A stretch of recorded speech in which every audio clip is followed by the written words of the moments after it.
How am I supposed to feel about what happened with Chris Cody? People must be mad, right?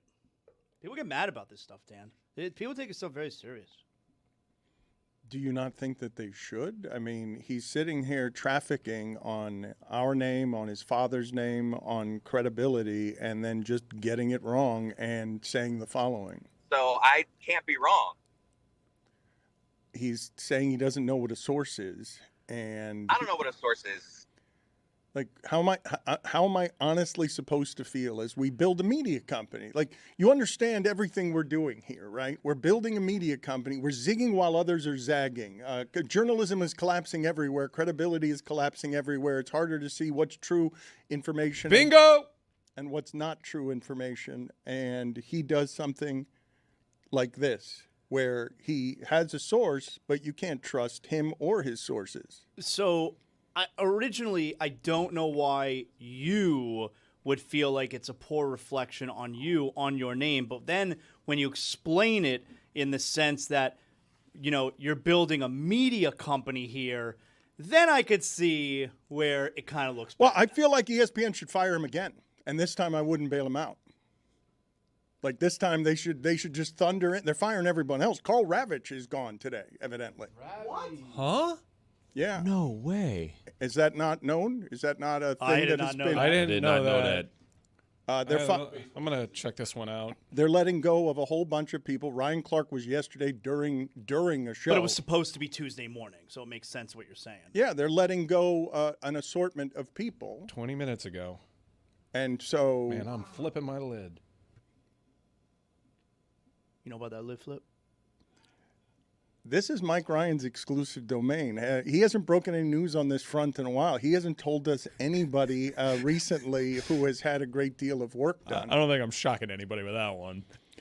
You're not, but I do wonder, even in this time of, just total chaos in the media as a whole bunch of things shrink, I do wonder, where does someone like Carl Ravitch land? Like, that's an accomplished career. But I don't know that because ESPN does such a good job of making sure that the letters are what matter and no individual person is what matters, I don't think he can leave with the same following that Ryan Clark can leave with, because he's more of a traditional sports anchor personality versus someone who would just take audience with him because he's an opinion giver. I think play-by-play, maybe a regional. It would have, like, MLB Network, right? Yeah, that seems to be a logical landing spot. Ryan has his own media ventures, but today's going to be hard for a lot of people that are fans of that brand, that grew up with that brand. You lump in Linda Cohn with it. Linda Cohn, Carl Ravitch, Ryan Clark, these are not small personalities. These are big, successful people with in some cases, decades at ESPN. Ryan Clark was at ESPN for over 11 years. That is a tremendous broadcasting career. It is tough to be at that network that long. We know.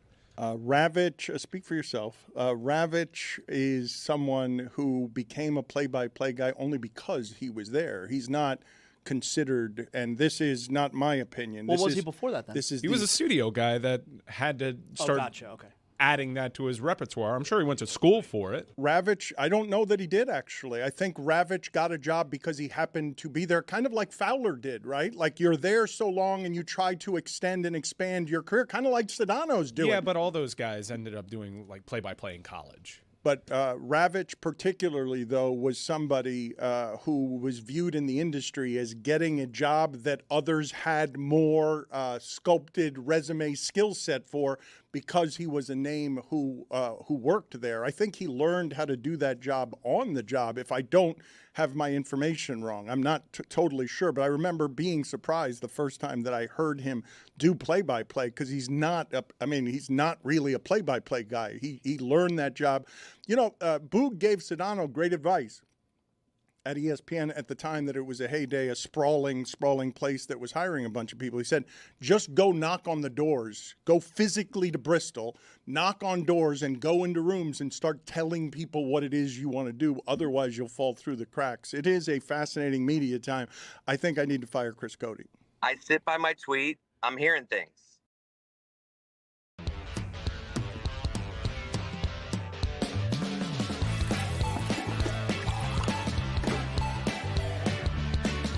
Mike Ryan. Zaslow. Greg Cody. Roy Bellamy.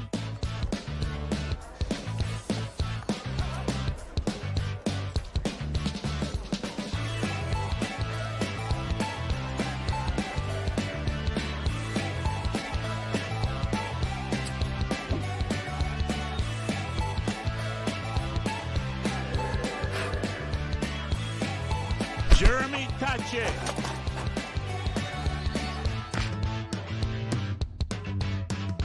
Tony Colariu.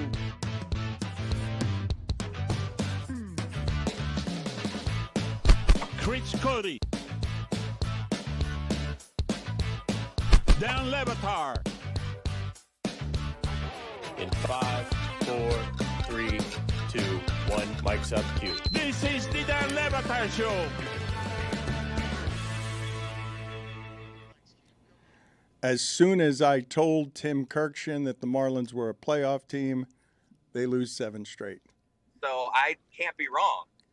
Chris Cody has embarrassed the company, and I wanted to ask all of you because, we're kind of associated with this Heat team. In fact, I can say flatly, in the history of South Florida sports, nobody has taught me more about what it takes to win than Pat Riley. And we can make the argument that the Heat helped us build this studio just by being the only thing in town that actually had national relevance in sports the entire time that we were sort of growing, and the Heat ended up getting us to the place that we got. And now we are again in this LeBron conversation. As Rich Paul says, he won't be rushed on a decision. LeBron, not Rich Paul. Rich Paul says he doesn't know when LeBron's going to make his decision. And Draymond Green is saying that Adam Silver saying that it holds up the schedule is something that will make LeBron wait longer as opposed to doing it quicker, because LeBron wishes to show the league who's in charge still, even though he's the oldest player in the league. The Heat remain the overwhelming favorite to land LeBron James. I don't know what changed exactly. Was it Windhorse's tone? Because Windhorse at the beginning kind of dismissed this idea and has spent all the time since walking it back. What changed here that made LeBron go from Miami's not really one of the favorites to, oh, wow, Miami is the clear favorite?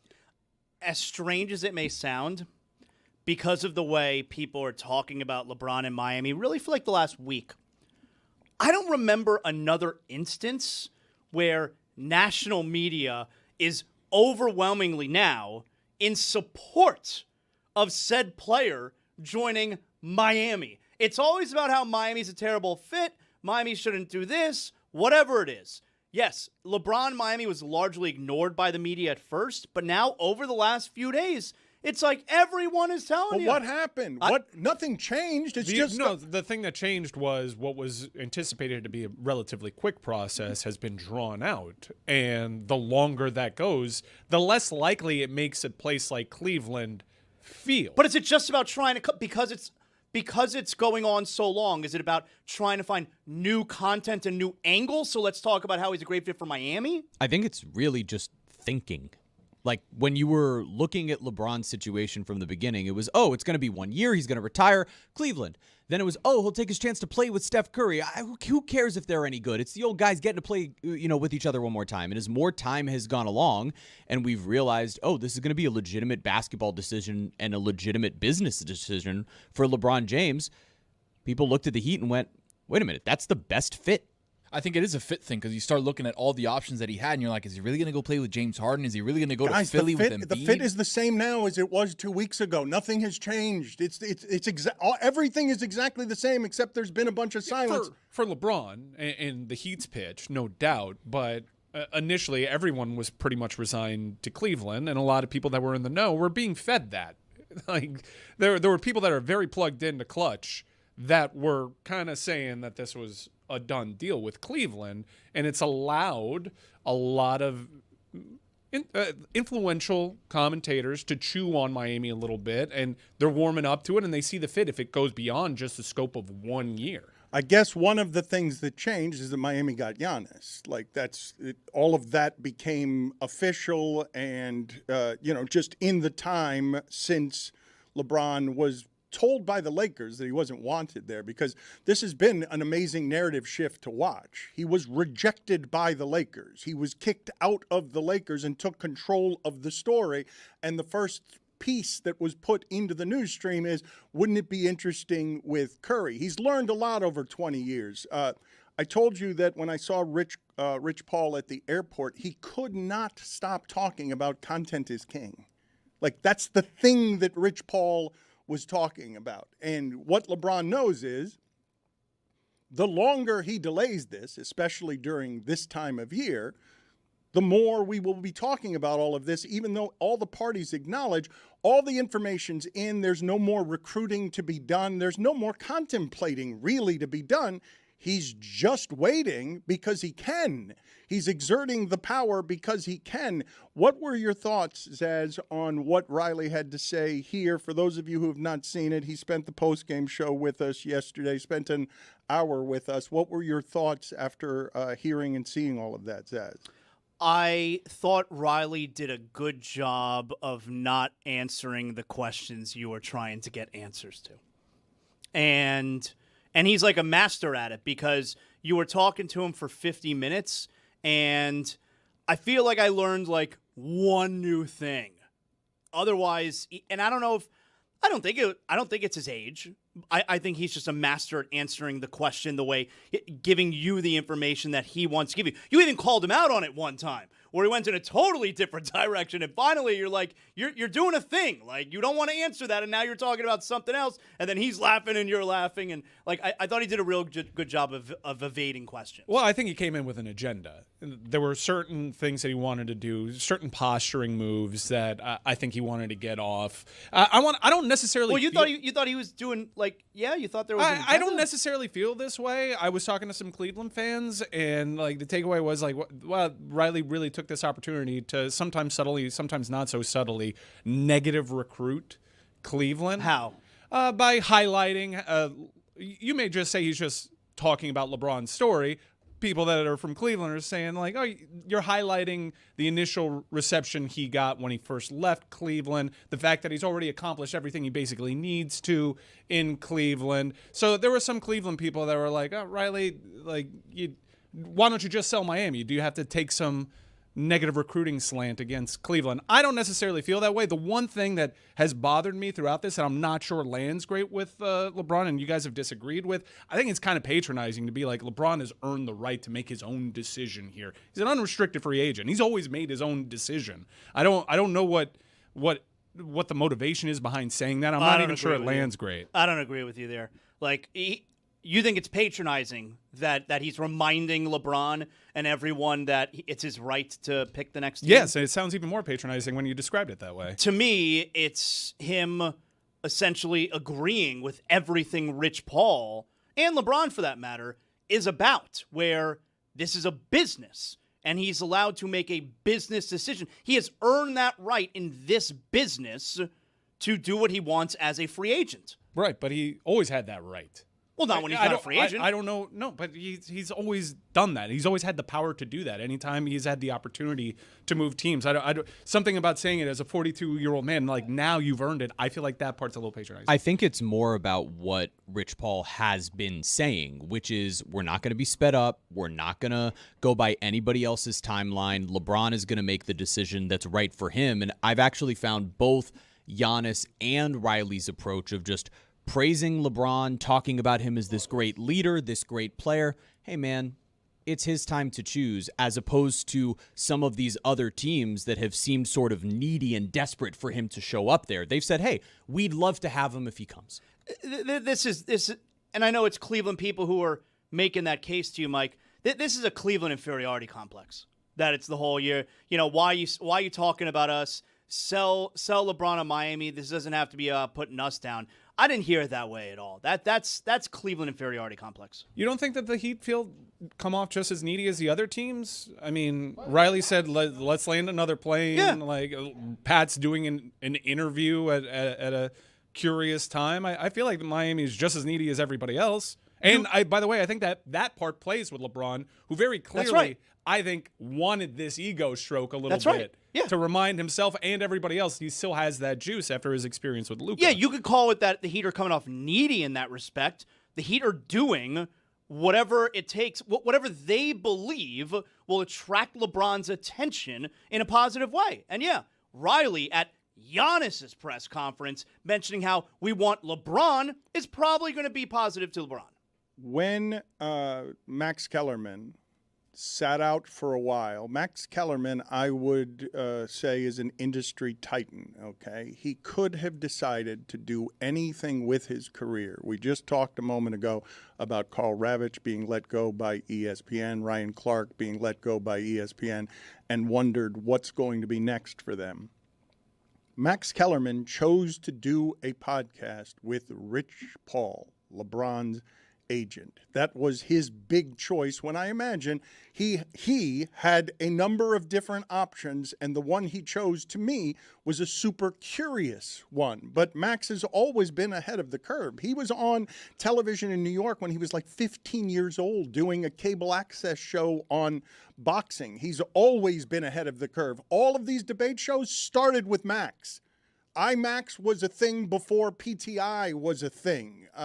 Max has always been ahead of the curve. For him to see the shift in everything that's happened and align himself with LeBron's camp in a way that makes them do the Game Over podcast, where this is the latest of what it is Rich Paul was saying. I saw the clip from Le Batard. They're releasing clips from his interview with Pat Riley. And Pat Riley ends the little clip I see. Dan Le talking to Batard's Dan. good, by the way. Yeah, Dan Dan's Le Batard, great. yeah, he's great. Yeah, of course. And that's my guy. But at the end of the clip, Pat Riley ends it by saying, "Look, I'm not calling Rich every day, bugging him about what LeBron's going to do." I mean, but this is the thing. Well, like, there's no getting around the fact that people right now are curious about LeBron. Well, what's the latest? Let me say this. I won't get into what's the latest, but let me say this. Pat's not doing that, but neither is no one else. And it's not because there's not a want. It's because I'm telling them, you don't have to do that. He hasn't made his mind We up don't yet. need what people are trying to perceive to put out there on all these other shows, and you got the older guys saying what they think. No one, I'll say it again, none of these people know anything. Nobody knows nothing. And I say that respectfully because we haven't made it to where anybody knows anything. Wow. I had that report first, Zaz. Are you ready to capitulate? Nobody knows nothing? I was first to report. Nobody knows anything. Put it on the poll at Le Batard Show. Can you say nobody knows anything? I say that with respect. Do those two sentences go together? Now, when he says nobody knows anything, did he record that before Chris Cody appeared yesterday here? Well, he recorded that after. The timeline of events because there. we've been putting clips out, so this happened fairly recently. I'm encouraged by Rich Paul saying that you're a good guy. I feel like that moves the market price. I don't know what to do about Chris Cody. To me, this is an egregious offense, getting something this wrong. I don't know why we believed this person. I don't know why anybody believed this person. I sit by my tweet. I'm hearing things. What do I do about the fact that Chris Cody, who is a progeny of Greg Cody, comes out and journalistically, with his first major report, gets it wrong, gets a lot of traction, but is now known for getting it wrong? So I can't be wrong. I'm warming up to this is a really bad look for us because we're fairly credible on the LeBron front. I think we're still appointment viewing when it comes to all things LeBron. Dan is an authority on it. Dan had access to Pat Riley. We're to be taken seriously. And on the other side, you have Chris Cody doing whatever he was doing, and I mean that just on the gummy front, like whatever he was doing. Well, how do we push the agenda that he's Chris Cody, producer of the Greg Cody Show, as opposed to Chris Cody of Meadowlark Media? We should distance ourselves. Right. That's what I'm saying. I would like to distance ourselves formally, professionally, by firing him for, I believe that if you do this and get it wrong, it is a fireable offense. And he leaves us in the foxhole because he went on holiday and he set off a grenade right? Like that's our mess to World clean Cup's up. over. You don't need to call it holiday. Again, I'm going to keep asking you guys. I think you're just going to be in support of your teammate, and you're just going to keep saying, that's right. yeah, there should be no consequences. I mean, there to be should fair, never though, be Dan, any- to be fair, he got 500,000 views on that. It's eyeballs to what's going on, and he has the perfect out. The out is, hey, it didn't happen. LeBron must have saw my tweet and said, you know what? I'm not going to give this guy It's not the perfect out, Tony. Proud of our show's collective credibility when it comes out with conviction and reports things. Like, it's a bad look for Dan, and anytime one of the shipping container members comes out with a report, which is something I've done in the past, this is a knock on that credibility. Oh, but Mike, you haven't gotten it wrong. In fact, I would say that you have used this platform to establish yourself as somebody whose information is good. One of the few people, actually, that when you say things, you have not gotten a dent to your reputation. You've reported giant stories around here, including Messi coming to Miami. You haven't gotten any of them wrong. By the way, Andrew Marchant is saying that when he called Karl Ravitch this morning, that Karl Ravitch hadn't known that he was being fired. That's happening. That's going around. This is not being handled well, and I think it's going to be a really bad day and a lot of instances in which they are not handling it the right way. Karl Ravitch certainly deserves much better. So, for those of you who do not know the details on our story, the place that I was most hurt by everything that happened at ESPN is that one of you told me that Chris had been let go.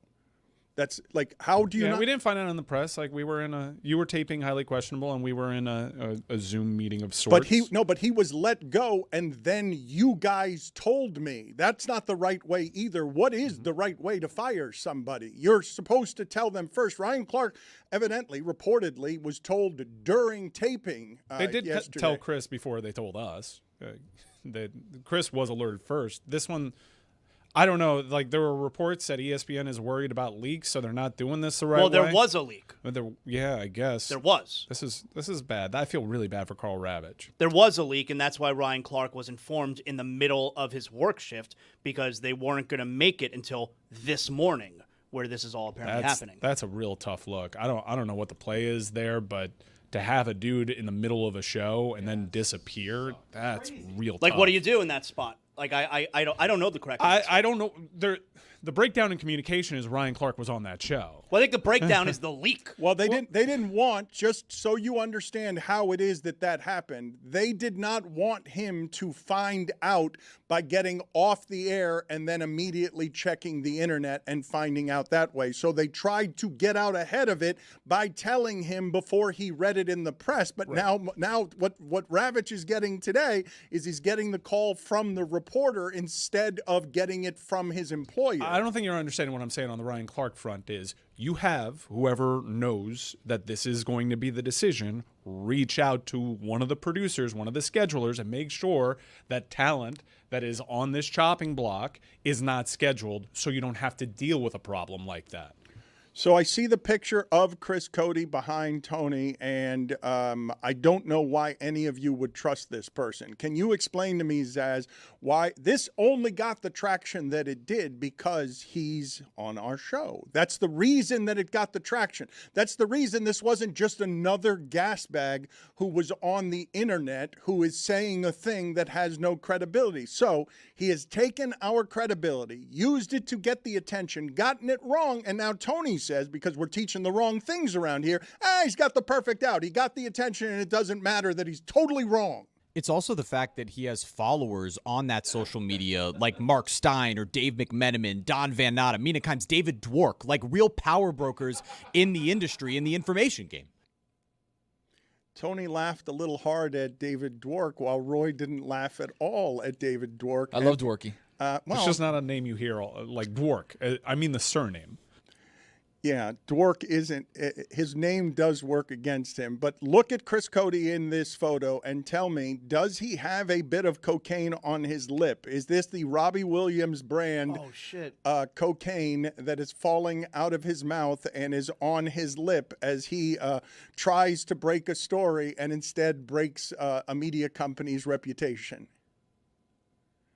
Because it looks pretty clearly like something on his lip that could be spittle. I thought it was spittle with Robbie Williams, and then you guys thought it was cocaine, and then he apologized saying it was just a mint. Let's actually close the loop on Robbie Williams, because in true Robbie Williams fashion, he did release a video in such a charming fashion. Here is Robbie Williams, and for those listening in the audio audience, there is a sight gag at the end of this where there's a grand reveal. We'll explain it later. But first, a fake sincere video from Robbie Williams. Just like to apologize for the object that fell onto the microphone yesterday. It was deeply unprofessional, and people worried about me, but it's okay because I had several more. So he's revealing mints in his mouth, but questions still remain. Why would you stick the mint to your forehead, Robbie, is a question that I still have. But it is more believable than what the internet suggested, just given the security measures.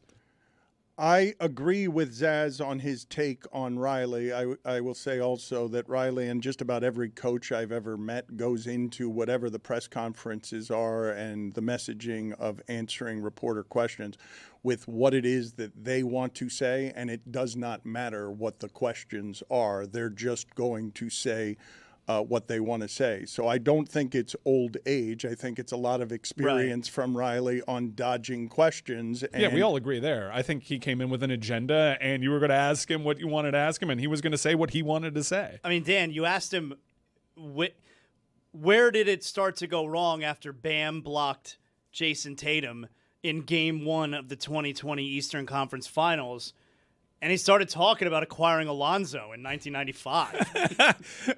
If I'm Pat, though, I think the smart thing is to not highlight the last few years where the Miami Heat have dipped in form and not put out the results. Well, he wouldn't cop to a mistake. I asked him twice. I followed with the idea of what has been your greatest mistake on how you fell behind the Celtics, and his response twice was we should have lost more. Yeah, I project success. The last thing I do is highlight recent failings. If I'm Miami, I'm a big brand. I'm an attractive destination. I'm exactly what LeBron needs.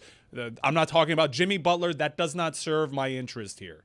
The only thing I found revealing was, because we all know the story of when the big three were introduced on the stage, and at the last minute, because the deal hadn't even been finalized yet, the guys wanted the extra years, and so it ended up having to be a sign and trade, and Riley had to give up some draft picks. We all knew that. The part that I thought was revealing, where then he also added, if he didn't have to give up those draft picks, he had moves lined up and ready to go with those draft picks to bring in other players.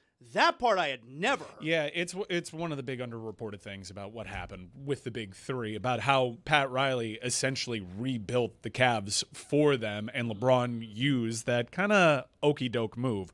Give me additional years that I'm going to end up opting out of and not actually take, and rebuild my next destination. It put them behind the eight ball, no doubt, but it leads me to ask you this question. LeBron did what he did. He won one for Cleveland. That was immense, huge for his legacy. The Lakers one is always going to be looked at weirdly. COVID probably has a large deal with that. But Miami made it back to the finals after losing LeBron, after losing Wade, after losing Chris Bosh to Klotz. They were in a tough situation after losing to the Spurs, no doubt. We were all asking the same questions. Wade's getting older. Is this really the best place for him to win? It was a solid conversation back then. But the point I'm trying to make is, do you think LeBron wins 2 or fewer if he never left Miami? Because I think he ends up winning more than the 2 titles he won away. So over the years, Riley has said a number of things about this. One of the things that he has told me is that if LeBron had re-signed, he was ready to retire because he was going to leave it so that it would be a dynasty, trying to use some of those other picks to have him end his career here and be here the entirety of the time. What I hadn't also heard from that conversation, he just called it extortion by Leon Rose, who runs the Knicks since. So now you have the Knicks are your reigning champions, and what Riley described is they're all getting ready to go out on the pyrotechnic stage, and that's when he lost the draft picks. That's when he lost the ability to trade those people. He calls it flat extortion because those guys didn't even know, evidently, that it was going to be a stage in pyrotechnics. They didn't know what exactly was going to happen there. And in the minutes, I'm going to say, before they come out on stage, Pat Riley ends up losing the draft picks because they don't come here strictly as free agents. He's got to give up the capital all of a sudden to get them. But he thought that he was building something that was going to last for 10 years. Zaz, what do you think is the answer to his question? Because I do think that LeBron made himself forever golden specifically by winning the one in Cleveland. He was aided by how hard it was here, that they didn't go from stage to winning 72 games, that they lost at the beginning, that it was hard, so he gets credit. But I believe that LeBron doing the ring chasing, the super teaming, and all the things that he did, I believe he doesn't get reputationally what he gets from one in Cleveland if he wins even 3 more here. No, the redemption arc is a huge part of LeBron's legacy, and I can be talked into the one in Cleveland is tantamount to more elsewhere. That's not the question that I'm asking, because I think that's a more complicated discussion, and one that Miami's probably not viewed in a favorable light with. My question is, do they win more than 2 titles? The 2 titles that LeBron won elsewhere, understanding that the one in Cleveland counts for more in terms of going back home, and that's huge for him. But if we're just counting rings, and we're having the LeBron-Jordan discussion about 6 rings, that's an iconic number in that sport, I'm of the belief, with a great deal of conviction, LeBron is routinely in the finals, and LeBron wins more than the 2 he won elsewhere. And the only thing that I need to lean on is they survived LeBron leaving, Wade leaving, all the concerns, even the Bosch clots, and they were back in that conversation 5 years later. Okay, I think it's a fun question, but it's not just about what the Heat and what Riley would have been able to put together if LeBron had stayed. Would whatever Riley had been able to put together been better than those exact same Warriors teams that he ran into 4 straight years? I think that's also a major part of the equation. You have to keep in mind, the Warriors had some luck with like the broken teams that they ended up playing in the finals. Miami, with a LeBron-centric team and Eric Spoelstra at the helm, we don't really know what those rosters would have looked at. It takes a great deal of belief that they would have figured out to put the pieces around LeBron, like other lesser reputable front offices. Put it on the poll. If LeBron had spent the last 17 years in Miami, does he win more than 4? Yes or no? That's the question Mike is asking there, and I want to sort of explore what it is that I was talking about earlier. In my history in South Florida, there is no one inside or outside of sports who has taught me more about what it takes to win than Pat Riley. The idea is that at 81 years old, he's still doing this.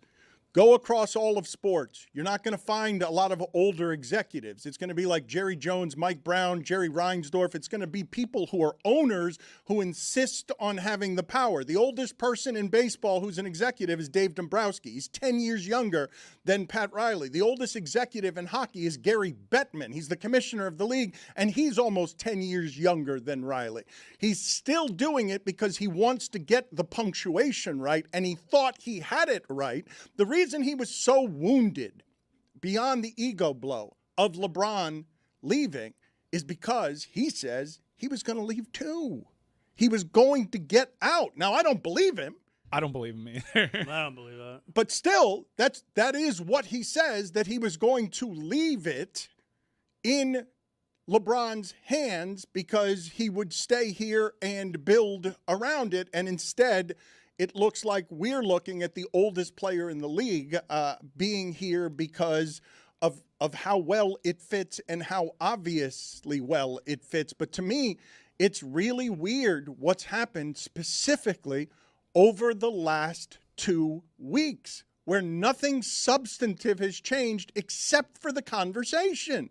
How do we go from LeBron being rejected by the Lakers and all of us saying, oh, it'd be interesting if he played with Steph, to nobody now thinking that he's going to play with Steph, and all the things that Rich Paul is putting in the news stream? This isn't about dollars. This isn't about championship chasing. Then what's it about? If it's not about either one of those things, what the hell is it about? It's not about playing with his son anymore either. It's about golf and oil.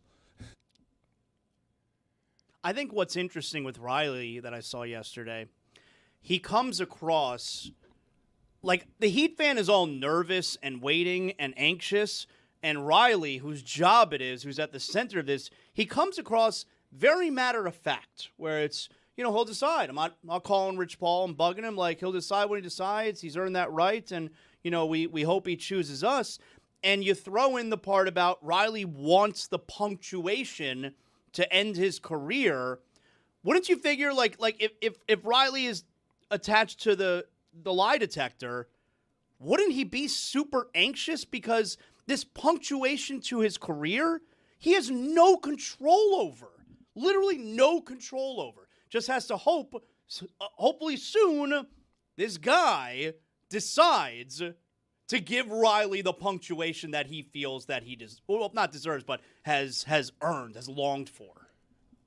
I don't know why you keep doing this at 81 years old from out of the playoffs, unless it's because you want to get the punctuation better than it presently is, where everyone in the conference has passed you. And I don't know how many of you are at a craps table or gambling and you've got the big stack, and by the time you leave the table, it's never with the big stack. You always lose. Like, very few people leave the table with the big stack. They leave with less than whatever was the biggest stack. This stack for Pat Riley is about as low as it's been at any time in Miami. Like pre-Giannis trade or pre-proof of whatever it is this team is. The last season that we just saw, where in a league where everyone's tanking, the Heat barely win more games than they lose and are, middle of the road in the conference, below average in the conference, in a weaker conference. I think that it is rare for the stack of chips to be as low, but he's just pushed them all to the center of the table in a way that is really aggressive. And I just don't believe for a second that it isn't with the idea that LeBron is coming here. Because another thing he did say, we need a playmaker. And so if it's not LeBron, is it DeRozan? Is it Westbrook? Have you watched Trey Donaldson in Summer League? Is it Bradley Beal? He's going to go. We got LeBron at home. He's going to go with older players. Look, man, I remember when he was starting to build this nonsense here, it was always, let's go get Dan Marley, even though his back does not function in any way. And I'm going to have Dan Marley guarding Allen Houston at the end. Thunder. Oh, he overplayed him, Dan. Because the guys I trust are always going to be the older guys. He's not trusting. Look, he trusted young guys the last 7 years. How'd that go for him? Like, he trusted Jimmy Butler and a bunch of young guys. I mean, you got to stay in front of Houston there. He overplayed that inbound so bad. He gave Houston the lane there. Alonzo didn't come over and help. The ball bounced around. He stuck a knife in my heart. How do you overplay that, Thunder? Come on, stay in front of your man. That's what Pat Riley trusts. He always trusts the old people. You know this. He's going back to all in with a bunch of old people. Before we finish the local hour here, I do want to tell people why we're wearing these bracelets here, these Camp Fiesta bracelets that Jesse made us. It's because Jeremy every year does some camp counseling where he raises some money. What are the details on what it is that you're doing this year, Jeremy? Thanks, Dan. Camp Fiesta is a 9-day sleepaway summer camp for kids with cancer based here in South Florida. It was our 40-year anniversary last year. So this camp has been making an impact down here for years and years and years, thanks to partnering with several local hospitals and getting kids from all across South Florida, now kids all across the state of Florida who are going through pediatric cancer treatment. And it's a way for them to all come together and share experiences. You know, sometimes not even talking about what's going on with them, but just knowing that they're around kids who have been through something like them. So many kids who go through treatment have been ostracized, spending time away from school and having difficulty socially. So this is a chance for us to bring everyone together, and it is a total non-for-profit. So we raise all of the money for Camp Fiesta through fundraising, through donations. If you are someone who's listening and can afford to spend a couple of bucks, it's campfiesta.com/donate. But I'm there every year. I'm very lucky to have been born into this camp. My family's been helping to run it. I've never seen anyone who looks more like a camp counselor than you. You look, in the history of my meeting people, you were the person among all human beings I've ever encountered who looks the most like a camp counselor, and also gives off the general energy of a camp counselor as well, where it's like, go get him, kid. Yeah, that's right. What about Tim Tebow? Tim Tebow's a good one. Fernando Mendoza is... All right, that's King of the Mountain. Is it? Fernando Mendoza? Yeah, King of the Mountain. I would say his quarterback partner there, Kirk Cousins, is in the ballpark there, too. Ooh, he does sort of look like that. I was thinking, because camp counselors are in all sorts of shapes and sizes. Like, Caitlin Clark. Caitlin Clark is a really good one. Caitlin Clark is a really good one. Steph Curry? What about Tim Lincecum? Yeah. Tim Lincecum. Yeah. Lincecum is sneaking off and go smoke weed. Yes. Have you ever been to camp? Yeah, what's a camp counselor? I was a camp counselor. All right. That's and what did you do? What I did. You were right, exactly. Yeah. And your dealer was Tim Lincecum. The idea that at the ESPYs, you guys tell me, did the Knicks beat? The Knicks were awarded best team, correct? For the ESPYs, the best team of the year. How do you do that to the Indiana Hoosiers? Like, in what world are the Knicks a better story as best team than the Indiana Hoosiers? Put this on the poll as well. Did the ESPYs make the Knicks the best team just so they'd show up to the ceremony? Is that what happened? You can't make. In what world are the Knicks? Explain it to me, Zaz. Are the Knicks a better team story than the single greatest surprise in the history of college football? I don't know. Knicks winning the championship is a pretty big surprise. It's 53 years. But it's the history of college football. Are the Knicks the biggest surprise in the history of basketball? I don't know. Who cares? Indiana Hoosiers give a shit. What do you mean, who gives a shit? We care about college football, and Indiana's never been any good at football, and they just put together the best season in the history of college football, beat everybody, undefeated. Their quarterback wins the Heisman Trophy, and I'll say it again, it's Indiana. If Roy didn't say the thing, they wouldn't even have won the Exactly championship. right. That's true, Roy. All right, I saw the interception coming. Don't blame me. Blame the guy who threw it. No.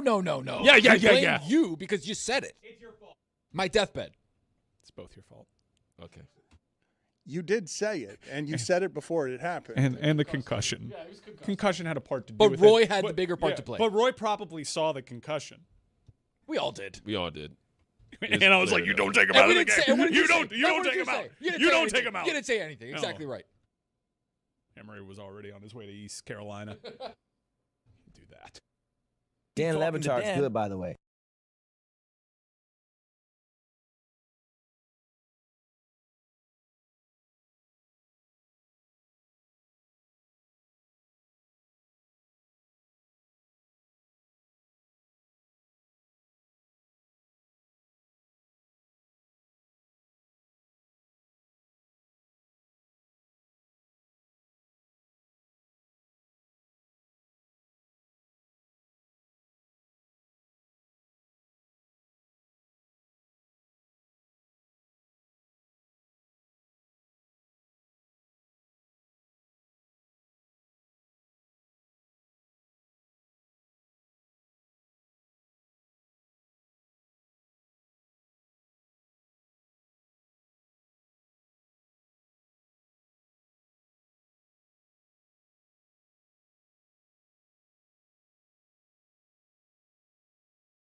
Turned on? Do you like dangling? Breathing hot neck? What's going on here? Do you like sexy breathing hot neck? You have been dry humped. Many, many times. Intimate. You have been dry humped. Wow. Many, many times. A little pelvic thrust situation. I like that. Have you ever consoled a naked man before? What does it feel like to get dry humped? I saw pee-pee. I've never consoled a naked man. Breathing hot neck. I've never consoled a naked man. Many, many times. I saw pee-pee. People out there, stop sending me pictures of the hotel rooms with the chair, okay? Stop sending those to me. I like that. I like that. He was naked, Intimate. dangling. I would hold that thing really tight. How would you do it? What's going on here? Do you like Sexy. breathing hot neck? Do you like breathing hot neck? I've been dry humps. You never know. I've been dry humps. Many, many times. I've never consoled a naked man. You ever consoled a naked man? I've never consoled a naked man. Many, many times. You never know. I like that. You know what I'm talking about.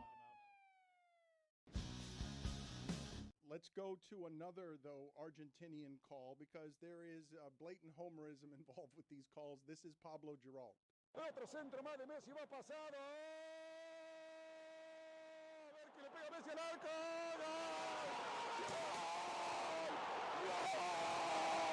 ¡Gol! ¡La puta madre! ¡Gol! ¡Argentino! ¡Argentino! ¡Argentino! ¡Argentino, carajo! ¡Nunca te dejaré de creer! ¡Nunca te dejaré de creer! ¡Vamos Argentina, carajo! ¡Vamos Argentina, carajo! ¡2-2! ¡Aquí está el campeón del mundo! ¡Aquí está el campeón del mundo! ¡Vamos Argentina de mi vida! ¡Nunca quedarse por vencido! ¡2-2! ¡Vamos Leo de mi vida! ¡Vamos leyenda! ¡Leo de mi vida y de mi corazón! ¡Vamos leyenda! ¡Vamos Leo viejo nomás! ¡Vamos Leo viejo nomás! 2-2, Juan Pablo. Esto no ha terminado. No termina hasta que suene la campana, compañero. 2-2. So some of you might want a translation, and I'm pretty sure I heard in there your mother's a slut. I think I heard MFer there. Amongst others. But did he actually say puta madre? Did I hear that? I thought I heard that, which I can't believe. We might need a replay on it just to All get right, ears well, on it again. Well, Tony, you're going to have to, I'm going to need your help here. You translate as much as you can. Let's get all the Spanish we got in the room because it happens very fast here. But I heard your mother's a slut in the middle of that, and that seems like not what Al Michaels would have done during a historic 1980s call for the U.S. Olympic team. Do you believe in miracles, motherfucker? Do you believe in miracles? Puta madre. Let me see if I got this right. Let's write as much of this down as we can. Otro centro más de Messi va pasado. A ver que le pega Messi al arco. ¡Gol!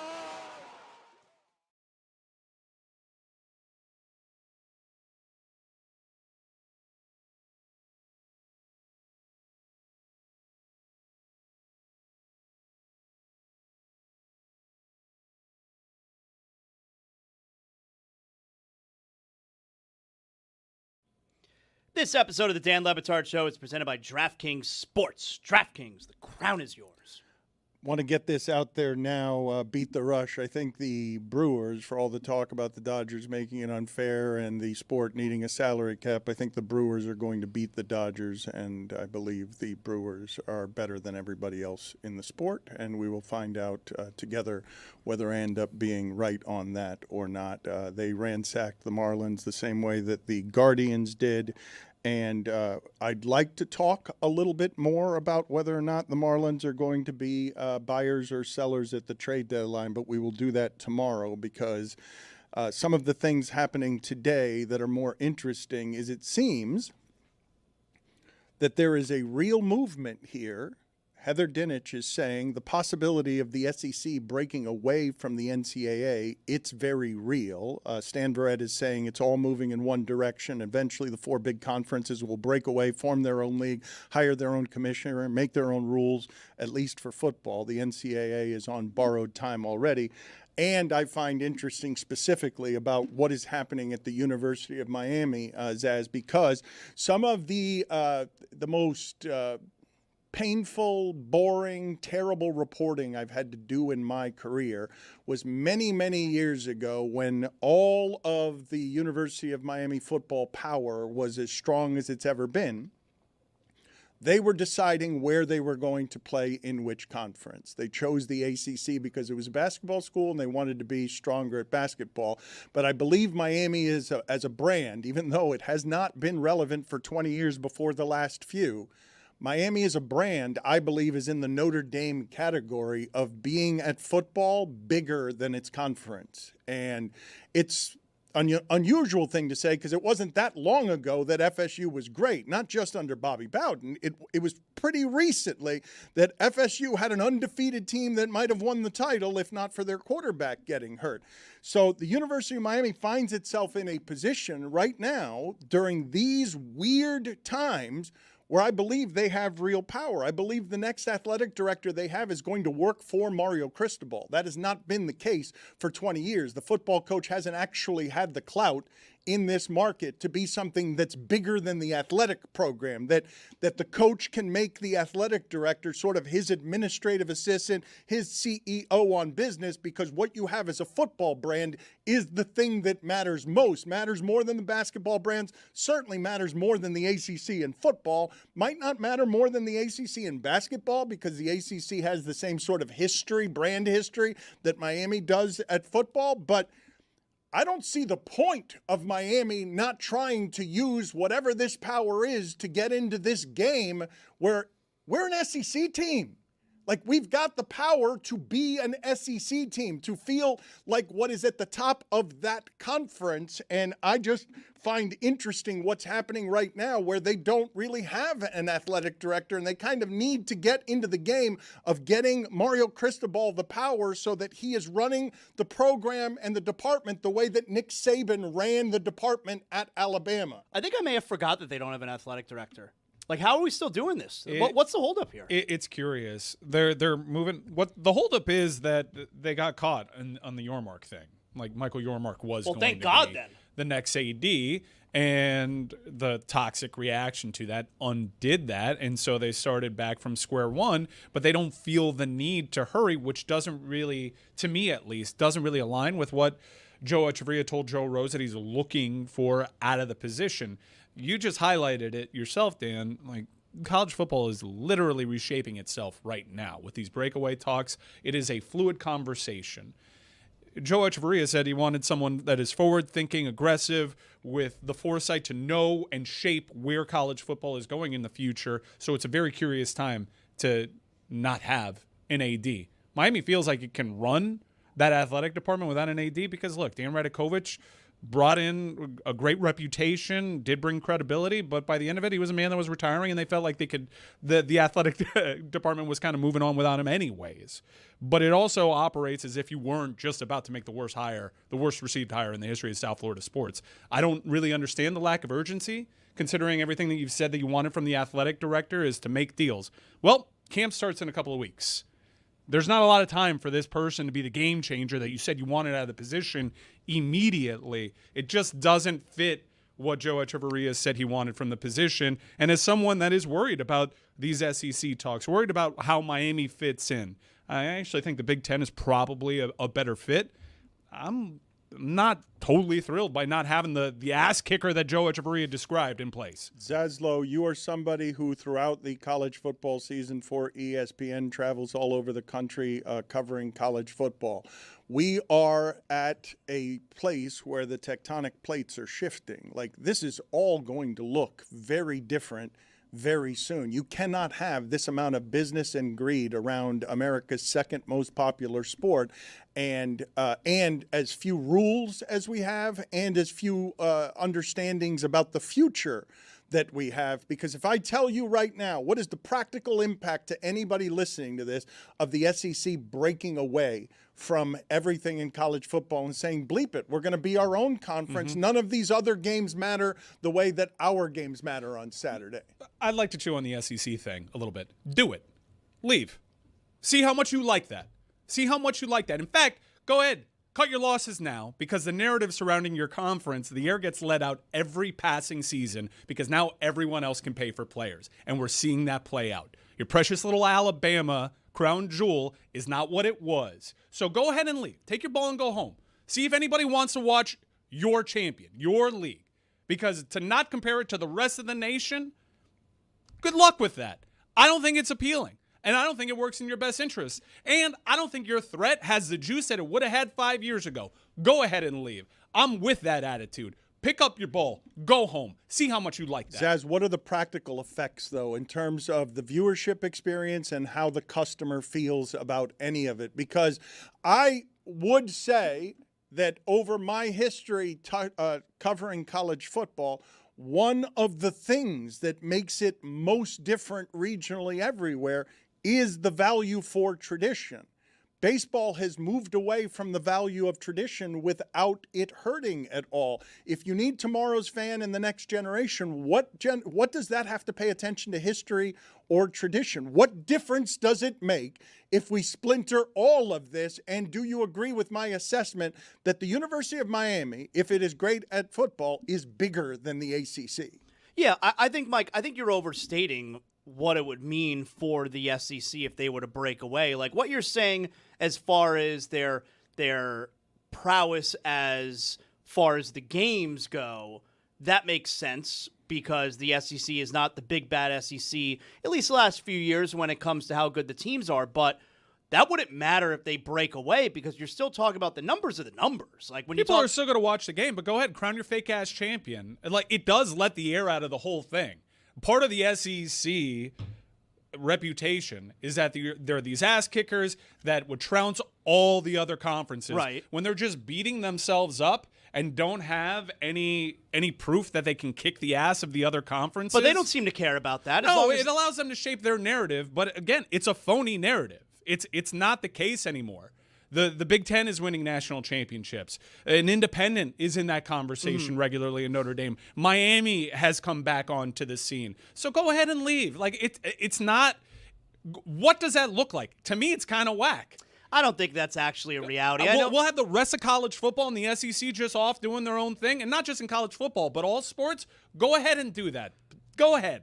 That seems super whack to me. I know Greg Sankey mentioned it, what was it, yesterday, where, hey, this is something that's still being talked about. But to me, that's just lip service. Saying it's something that athletic directors and school presidents are talking about, I mean, that doesn't mean that they're actually negotiating leaving the NCAA and doing their own thing. To me, that's just posturing. Yeah, and it sets up for where this is eventually headed, which is all those majors banding together and forming their own league. But right, and that, hey, if that gives us some type of college football commissioner, I'm for that. Can we get somebody who can lay down some rules and some laws and regulations here? If that's going to, like, I don't want the SEC to break off on its own, but if they're going to break off with the other major conferences and you actually have a body of government that can rule what's going on here and keep things in order, yeah, I'm good with that.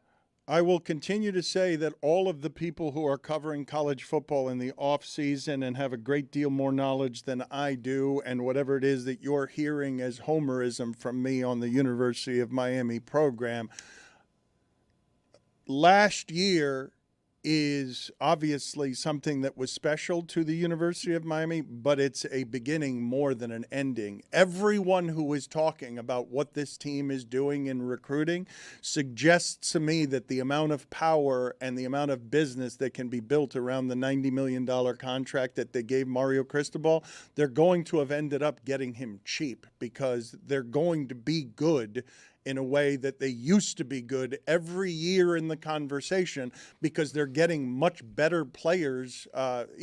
Mensah says that he came down here because he saw specifically what they did with Cam Ward and Beck, surrounding them and creating a pipeline to the pros. Why wouldn't that happen every year? That's the thing. If you can just take it, it just got so much easier for Miami based on last season. It was hard to get Cam Ward. As I recall, Cam Ward was not the first choice. Then that allowed you to get Beck. Everybody wanted Beck, but the play now is going to be all the quarterbacks are going to want to come here. It's not about you going to have to go get the quarterback. You're going to have your choice of quarterbacks because they all understood Dorsey was not Dorsey because he was that good. It's because all of his teammates were that good. Gino Torretta did not win a Heisman Trophy because he was that good. What were his stats that year? 19 touchdowns, 8 interceptions, something absurd. It's shocking shocking when you go back in. I was expecting. I remember one day I went back and I looked at his numbers. I thought one of the years was going to say 40 touchdowns. So the pursuits of the last two portal quarterbacks were harrowing. Cam Ward was the top choice. Was a top choice, and Miami put itself in an all-or-nothing situation because he was a top choice, and they valued him over Will Howard by enough. I'm sorry, of a goal. I didn't mean to say he wasn't their top choice. I meant to say that among the college football landscape, not everybody was looking at Cam Ward as the top Correct. choice. Although I think rivals had him as the top portal quarterback, but look, Will Howard was in the portal. He ended up winning a national title. The following year, Carson Beck was not their top choice, and Carson Beck, like Cam Ward, had announced that he was entering the NFL draft, and a lot of great quarterbacks came off the board, and then you were once again left with, for a different reason, an all-or-nothing situation. And then in year 3, once again, Mensa was an inspired deal. No one knew that he was even on the table. He had a multi-year NIL agreement with Duke, and that was going to be a controversial one that came with a mess. He wasn't the top choice either because he wasn't a practical choice. He wasn't a practical option. Other guys came off the board, and Miami, once again, back up against a wall, they found a way to get the best guy. That is not sustainable. It is not great for your heart health, I'll tell you that. Gino Torretta's Heisman year, he threw for 3,060 yards, 19 touchdowns, 7 interceptions with a 7.6 yards per attempt. What was his completion percentage? 57%. Yeah, 56.7. That's not good. It's a different sport. That's amazing because as a kid, Gino Torretta was the greatest quarterback.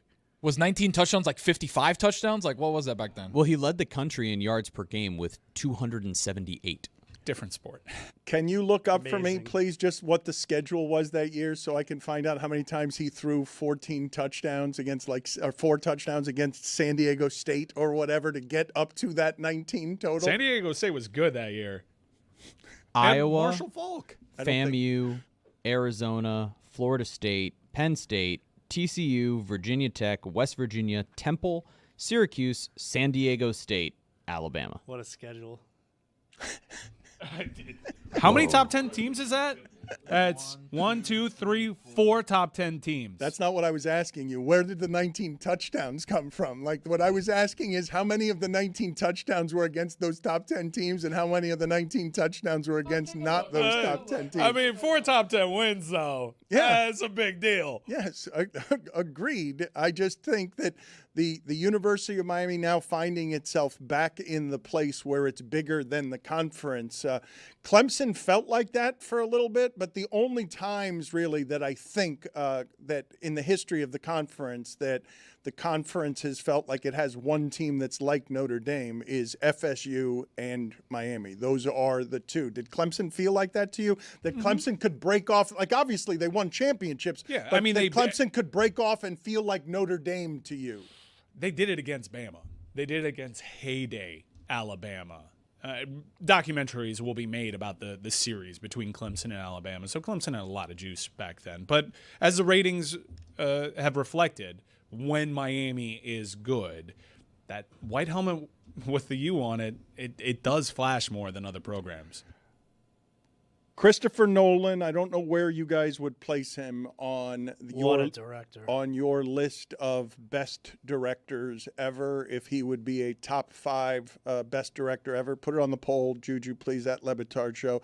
Is Christopher Nolan top 5 director ever? The Odyssey is a movie that was both very difficult to make and very expensive to make. He used a kind of camera that, look this up for me, please, Jeremy. How many theaters can that play in across America where it's a movie that is watched the way Christopher Nolan intends for it to be watched? Because I heard some people saying it was fewer than 10 theaters across America have the capacity to play the movie because it's burning through projectors with the equipment that they used, and it's making them start smoking, literally start smoking, where it burns the projectors because of the materials they're using. Matt Damon is saying that a movie will never get made like this again, that this is the last movie of its kind. Until the next Christopher Nolan movie. There's a lot of theaters that have the capability to How many show are 70 smoking the millimeter. projector? That's a good movie if the projector starts smoking. That can't be true, Dan. Where did you see that? But there's certainly more than 10. I think in the state of Florida alone, like we're approaching close to like 15, 20. It says there are 41 theaters worldwide and 24 or potentially 25 where you could see that in the United States. The entire movie was filmed with IMAX cameras. It's the first movie start to finish that used IMAX cameras. But while some are, breathless over the Odyssey, and I get it, it's a tremendous aspirational I can't type stop of movie thinking making. about it. Yeah, it was incredible. It also speaks Whatever, to... man. What are you laughing You can't at? stop thinking about Yeah, it? What are you right. thinking about it? What are you thinking Stop about? thinking about it. Tell us what you're thinking. I want to read everything about it. I want to know How about you everything read the I book? can. How about that? What? You know, the Odyssey was a poem. Read it. Time Magazine had a review, and I read an encapsulation of their review that just cut out a certain part of it, and it kind of connected with me. Because the reaction to Christopher Nolan, I'm like, he's just making movies. They're big. They feel super ambitious. There's a lot of money that goes into it, but why does this feel the way that it does? And so Time Magazine said, we want and need more movie artistry and more dedication to the craft, which Christopher Nolan, no matter what you think of him, surely espouses. But a movie still needs to add up to something you actually want to watch. We've reached a point where we get so few extravagant, ambitious studio movies that we're expected to collapse with gratitude whenever we're presented with one. That's not opening ourselves to what movies can be. It's succumbing to a kind of hostage taking.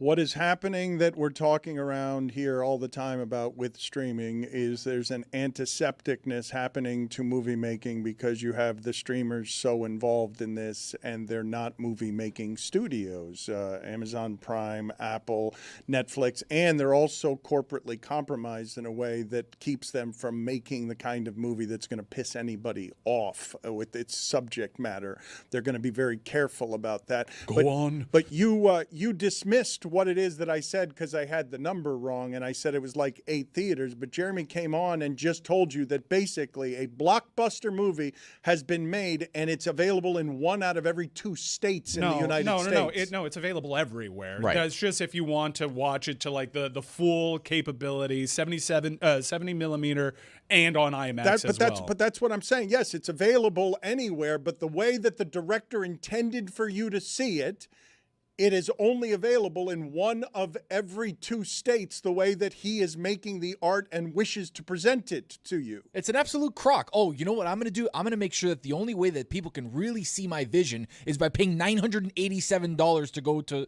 the movies with their entire family because I'm going to do the most expensive thing so that way we're going to be able to go. Mike spent $75 on the ticket. No. I saw it in a standard theater, and Attaboy, good for you. I enjoyed my experience. I might pirate it. Well, You're going to sit there with a camera? I might pirate it. Yeah, I saw it in a standard one. What are you going to do? I don't know what I was do missing anything. out I've already on. seen the movie. What's the matter with you? You can't stop thinking. You can't about stop the thinking movie. about it. Yeah, Buy my why is that pirated funny one. to you? I don't understand. Like The movie made me feel. Everyone's talking about it. It's one of the great pieces of litture ever Movie's created. so good. I It's wanted to cheer in the middle of the movie. It's required reading. We've all read the Odyssey in high school, yeah? Like we're all familiar. Tony, did you know how to read in high school? I knew how to read in high school, didn't read the Odyssey. Well, like you're familiar with parts of the story, if not all the story, because you've seen movies like Troy and like even 300, which is derivative. Like you're familiar with Greek mythology, so you know you're at least familiar with the source material. And yeah, it's hugely ambitious, but also it kind of sucks that it feels so much more ambitious by comparison. What Christopher Nolan does gets all of my admiration because I find completely overwhelming, just completely overwhelming, his starting points on the things that he decides to make. He does not tackle anything that is small or simple. It's the galaxy. It's just stuff that he tackles that is so wildly ambitious that I get overwhelmed by the size of his ambition. Which is why Tenet missed the mark for so many. Movie, yeah, but like these are really difficult, and he's largely been rewarded for the ambition and the difficulty and what's required of the viewer. It is an elevated experience, and I think people appreciate that. I've seen some quotes that maybe he wants to strip it down a little bit, And if this film is any indication, and his quotes are hinting in one direction, he might do something in the horror genre.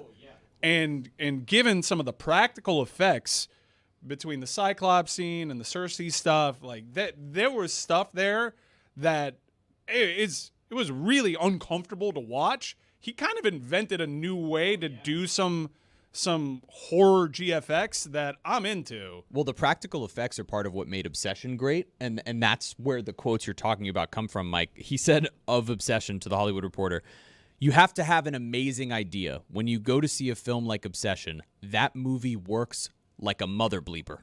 It's not about the technical side. It's about story." And that's what's so fascinating about this is he took something that we all know, the Odyssey, and was able to present it in a new way, a unique way, and using his type of aggrandized filmmaking style. It really captured people like Zaz and all of these men who were like, is this what empathy is? Am I experiencing empathy? The movie's through about a empathy? warrior? Is that what you were it's thinking love about thy the neighbor. whole time? It's welcome people in. I loved the message. What was the message? You want me to spoil it for you? Yeah. Why are you being such a jerk about the I'm Odyssey? asking. Because I got some theories. I'm What's asking. happening I'm asking. here? I'm not going to pay $800. I mean, I'm what? not going to pay $800 to watch it. I'm going to pirate it. No, you don't have to watch. You don't have to pay $800. You can go to Sunset Place, brother. Spend $7. I mean, the message is essentially we need to treat people better. We need to treat people better, and that war is bad. Yeah, war is bad. Jon Stewart interviewed Christopher Nolan on The Daily Show, and Jon Stewart somehow made it a sequel to Oppenheimer because the message is very similar. The prevailing message in Oppenheimer was Oppenheimer really struggled with the hell he unleashed on Earth. Like we've invented this capability, and it's just going to destroy the Earth. And not to give things away, spoiler alert, like Chris Nolan said on Poem a 3,000 came out thousands of years ago. Yeah, on a 3,000-year-old piece of source material. But the reckoning that he had with the Trojan War really shined in a way that was celebrated in other films like Troy, which I loved. That's when movies were making more ambitious movies like this. Like the reckoning that Odysseus had. He felt that he hurt the way that we live. Yeah, and it was a lifelong pursuit of war and battles. He was a celebrated warrior, but going within those walls changed the man. Put it on the poll at Le Batard Show. Did you need Matt Damon for you to understand that war is bad? Yes or no? He's done that a couple times. By the way, with him, he's always trying to get saved from something. He's up in Mars. He's trying to get saved here, he's there. Like, figure it out. Well, no one's trying to save him. He's saving himself. Matt Damon's career has been really interesting. It's one of the biggest in the history of Hollywood. The idea that he and Ben Affleck came up together writing Good Will Hunting when they were in their early 20s, and Ben Affleck just sold an AI company. I don't know what is happening here. I really don't. He just sold an AI company to Netflix for $587 million. I did not even know. Did you know that? Put it on the poll at Le Batard Show. Did you know that Ben Affleck had a $587 million AI company? He was on with Matt Damon on Rogan, and they were talking about the future of Hollywood and how he was producing, him and Matt were doing stuff with this AI to help Hollywood do X, Y, and Z. Like, he didn't really go into detail what it was, but now that it's sold for $587 million, like, we got to go. Matt Damon has been spending a lot of time talking about the business and how much it has changed. And so when he says we're not going to be able to make the kind of movie that Christopher Nolan is making anymore, he does so with both an investment and a knowledge that the rest of us don't have when he says it, because of his understanding of not only where the business has been, but where it's going. So I found one theater in Colorado, in Denver, that the projector broke. I didn't see anything about it overheating, but the people did have to wait outside for 45 minutes, and they were overheating because it was 90 degrees outside. But I'm going to keep looking. Matt Damon certainly knows more, and I think he's speaking to a macro sense, but it's a weird quote from a guy that is at the center of a movie that is going to be profitable. It is going, for all the money that was spent in production and marketing and ambition, it is going to be a huge global success, and Christopher Nolan is going to get to be able to do that whenever he damn well pleases, because they always make money. So, no, it's not the end of it. If anything, it's encouraging because the reception of this one is the biggest of Christopher Nolan's celebrated career. The move that he made before this, though, was The Rip on Netflix with Affleck. And when I heard him talking about what they did there, he said, among other things, this was, I'm oversimplifying, but he's been talking a lot about this, and I've always found him interesting when he starts talking about it.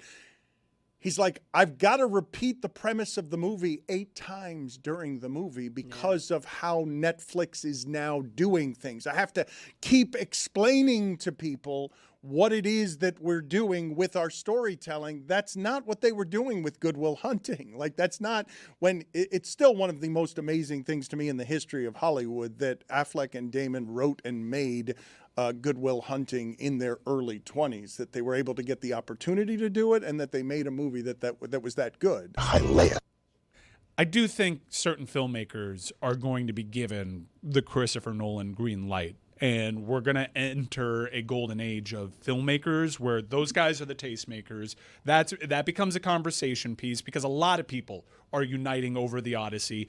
People feel like they're missing out on the water feels cooler like an discussion. event. It does. It is. And there are certain directors, even ones that are bursting on the scene, like Kaczynski, the director of Top Gun Maverick.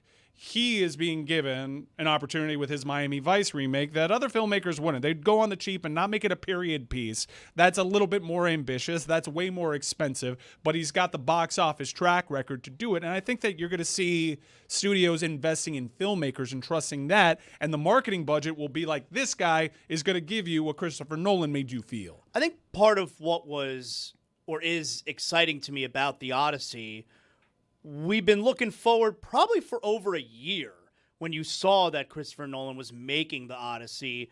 And so there was this excitement level because it's Christopher Nolan. And then the movie delivered like above expectation. And I don't think you get that too often in movies where you are that excited for the movie and it was that good. So at the IMAX theater in Hong Kong, they had an issue where the screen went blank about 10 minutes of the film left.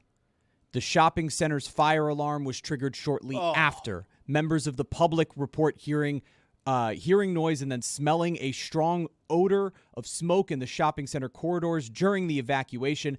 It was during the Robert Pattinson line of somebody get these beggars out of here, which, man, he made the word beggars sound rough. And firefighters rushed to the scene, and it turned out the smoke came from the floor below. This Robert Pattinson is a real piece of shit in this movie. You know about that, Antinous? I think I'm going to watch it again. I'm dying to go see it again. I want to see it again. You're dying to go see it again? I am. I'm dying Yeah. to. How about you watch it? Yeah, I'm good. How about you watch it? I'm good. I'm good too. How is it that you arrived at thinking about this? I don't think of you as leaving a theater altered. I don't think I was in awe. I was in awe of the way the movie made me feel. Yeah. And it's just and like the movie's long, obviously. It's 3 hours long, but it doesn't feel 3 hours long. But it's long enough that when you get to the final scene where he's getting home, it's like you feel how long it's been because the movie is so long. And then you have the final scene, which equals to everything that you wanted it to be. And I was very moved by the whole thing. I was. Yeah, I got to the edge of my seat.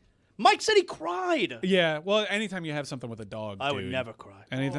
Yeah. The dog scene, Jesus Christ. Kill me. Roy got emotional recently. This is the rarest of things that we have around here when Roy's emotions pour forth. What triggered you getting all weepy here recently, Roy? Yeah, you know, on social media where they're doing this throwback stuff, you know, they show you a picture from like some odd years ago. Yeah. Well, this happened to me over the weekend.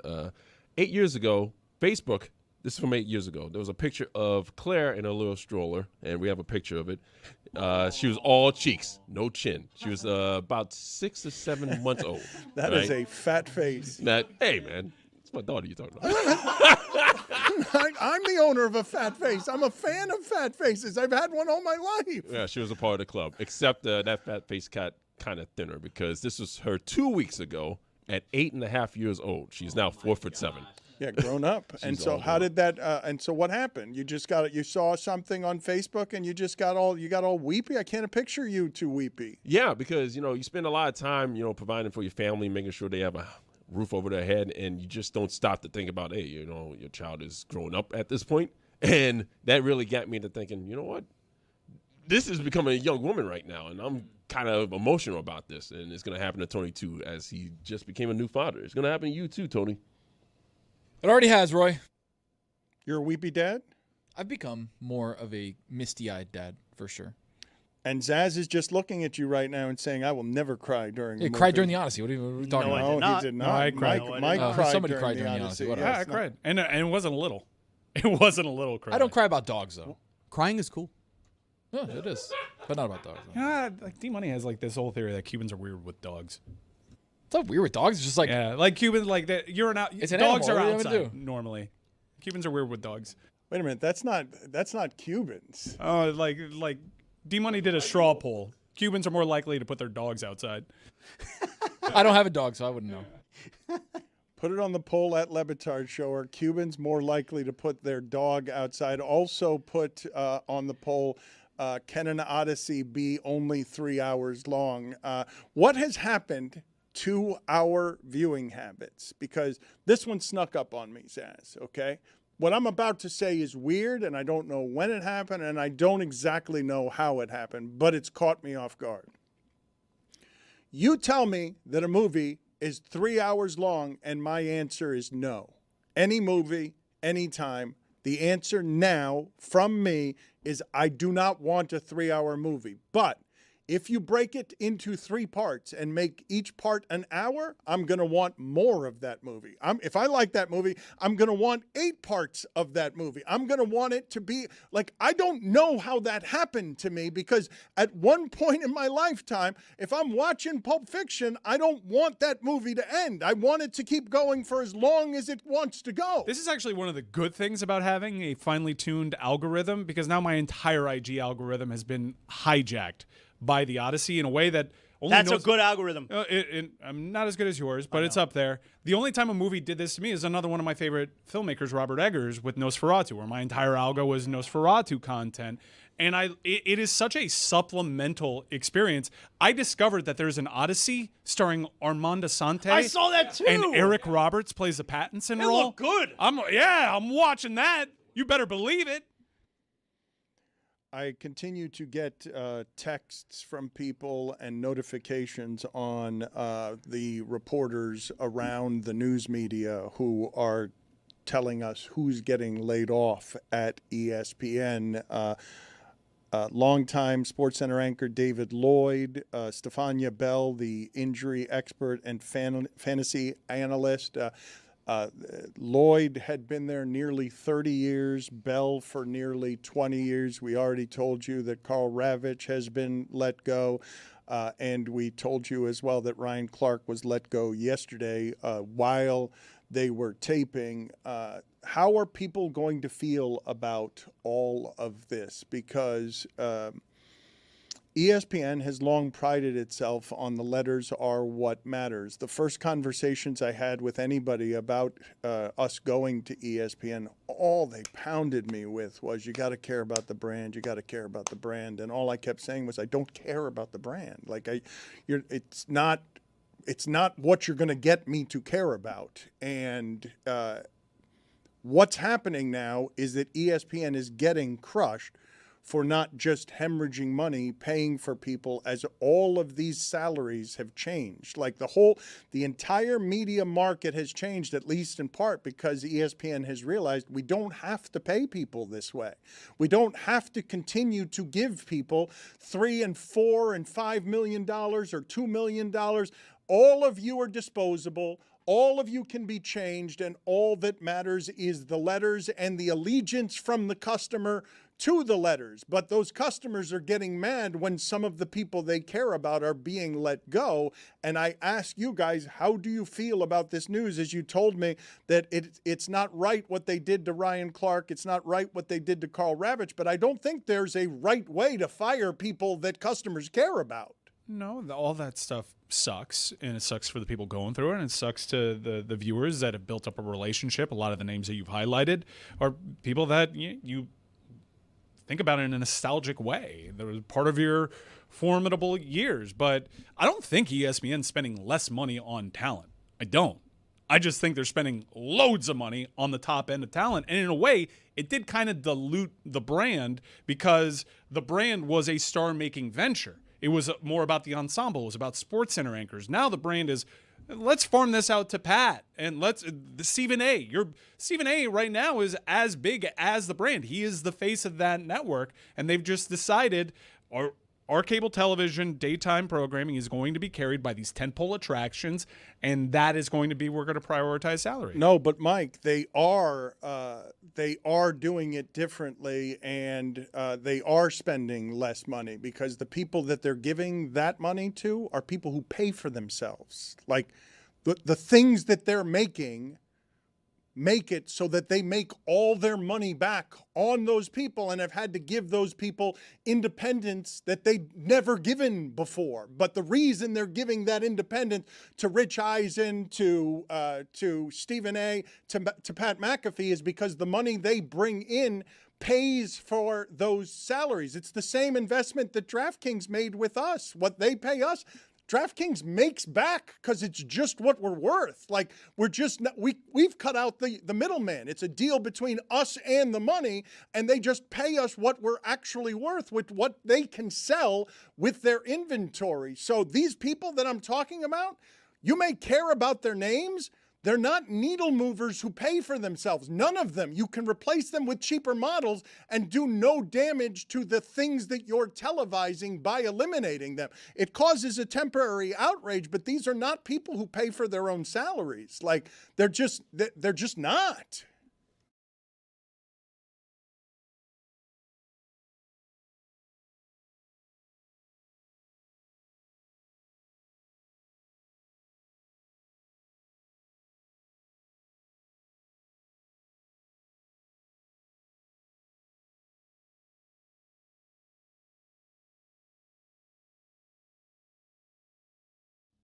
I saw the new He-Man movie. Oh, my God. You've mentioned that. Oh, my God. I think it's the greatest cartoon to movie adaptation ever. I was so worried. I was a huge He-Man fan. Of course, I'm a kid of the 80s, all right? I was a huge He-Man fan. I had all the toys. And 40 years ago, 39 to be exact, 40 years ago, Masters of the Universe starring Dolph Lundgren came out in theaters. I had the flu. I was 6 years old and I had the flu. Didn't matter. I told my dad, we're going to see Masters of the Universe. I won't cough on you, I promise. And we went to go see Masters of the Universe because I love He-Man. And 40 years later, this movie's out. And I told my son I'm going to take him. He's 14 years old. He doesn't have a clue about He-Man. He knows nothing. I'm like, you're coming with me, okay? I took him and my 20-year-old cousin is staying with us also this week. He didn't know shit about He-Man either. He's Canadian. I don't even know if they have TV there. So I take him and my son. We go see He-Man a couple days ago. And I was worried about this movie because you look at the trailer. I'm like, trailer? I don't know. It looks corny. You know, I don't know if this movie's going to be any good. I'm worried. I'm worried about this movie. And I see the Rotten Tomatoes scores. And I had friends texting me a few days ago, have you seen He-Man yet? And I'm like, no, I'm going to see that. You're going to love it. And the Rotten Tomatoes scores are very high. The reviews are very, very good. And if I could tell you how much I loved this movie, it is so, so good. If you're a child of the 80s, like me, if you loved He-Man, who was my absolute favorite, you're going to love this movie. And dare I say... What is this, an ad?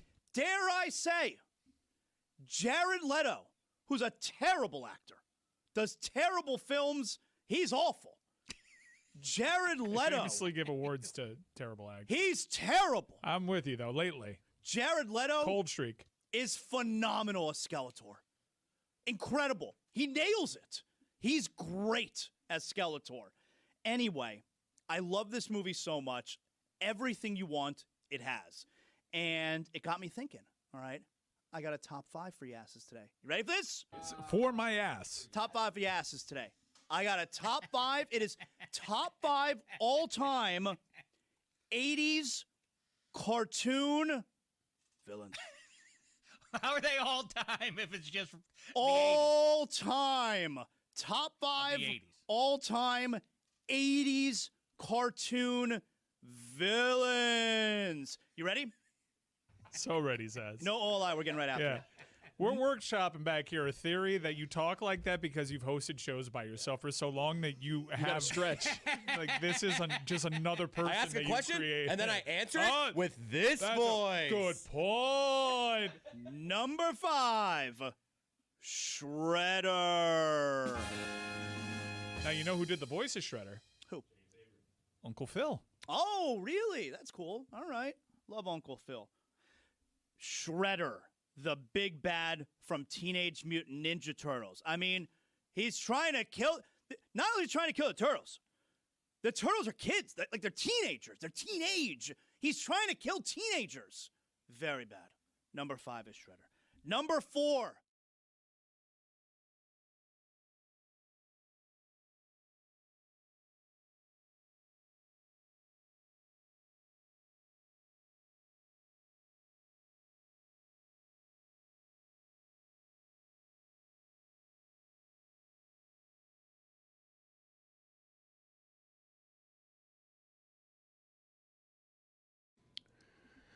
I should credit the reporting on David Lloyd and Stefania Bell being expected to be laid off by ESPN today. That's Ryan Glass-Steagall who is reporting that. And in keeping with some of these media conversations that we like to have around here, Oliver Darcy is the founder and lead author of the newsletter Status. He's the co-host of Power Lines podcast. And the reason we're having him on is because I find super curious some of what's happening at CBS. Thank you for joining us, Oliver. Thank you for lending us your expertise. Can you explain to me in digestible portions why CBS seems to be going out of its way to get rid of and ruin some of its best shows? Well, there's a big merger happening that is involving the parent company of CBS News. So that's Paramount. And to get approval for Paramount, this huge media corporation that owns obviously the iconic studio, the streamer, but also outlets like CBS News, they need federal government approval. And they need Donald Trump basically in their corner. And to get Donald Trump in your corner, you have to play to his ego. And how do you do that when you own CBS News? Well, you maybe adjust the programming to be more of his liking. He pays a lot of attention to what's on CBS News. And so when you wonder what's going on there, you have to think about this big $110 billion deal that Paramount, the parent company of CBS News, is going to hopefully complete. They were hoping to do it by this week, actually, or last week, and they've been stuck by the states. But that's why I think a lot of the decisions are being made. So when you look at what's happening at 60 Minutes, you look at what's happening at the CBS Evening News, some of the other programs on that channel's air, that is the backdrop for these decisions being made. When you say stuck by the states, 11 states are suing to stop this merger. So true or false question, did CBS axe The Late Show with Stephen Colbert and gut 60 Minutes because Trump hates both those shows? I obviously think it's more nuanced than that. At least Paramount and CBS would say so, but it's hard to ignore. I mean, I think I think if Stephen Colbert were, for instance, a conservative comedian, I think he'd still be on the air today. Now they are blaming budgets and saying that the Late Show's, economic standing was not very good anymore, and they needed to just get rid of the show and move on. And that's definitely true. Late Night's definitely in a tough spot from a budgetary standpoint, but it's the number one. It was the number one show on Late Night, Stephen Colbert, and so it's hard to ignore that. And Donald Trump had called for his firing, and so you look at the decisions being made. Basically, universally, they are being made in a manner that helps them with the Trump administration. So I personally don't buy the fact that CBS canceled The Late Show with Stephen Colbert just because of budget reasons. Maybe that was a factor in the whole thing, but there are other things they could have done. They could have slimmed down the budget. They could have reduced the amount of days they were on the air. They could have cut the band. They could have cut the studio audience. There's a lot of things they could have done to salvage that show if the budget was the only concern. But obviously Donald Trump is a big factor looming over this whole thing. So to answer your question, it's not cut and dried as they canceled it to appease Trump, but that certainly played a role. And with CBS 60 Minutes, Donald Trump has been ranting about 60 Minutes for a long, long time. He pays very close attention to that show. He sued the network, if you remember, for an absurd amount of money over an edit that 60 Minutes made on that show. So he hates 60 Minutes. He wants it destroyed. Now, again, CBS would say we're not trying to destroy 60 Minutes for Donald Trump, but you look at the decisions being made, and it certainly seems like they're trying to overhaul that show to be more friendly, perhaps, to that administration. So, it's not as easy to say they're destroying these shows because they want to appease Trump, but that's certainly playing a big role. Before I ask you about what 60 Minutes is going to look like when it begins its 59th season, it's the highest rated news program for 52 straight seasons. Can you give me and the audience some perspective on what 60 Minutes is, what it was, and what it's going to be? I mean, it's the most successful show in all of television news. It's not only the most successful from a rating standpoint. This last season, they averaged 9 million viewers, I think, which was an increase over the previous season, which is incredible given that linear television is, declining, that 60 Minutes would actually increase its ratings. That's pretty much unheard of.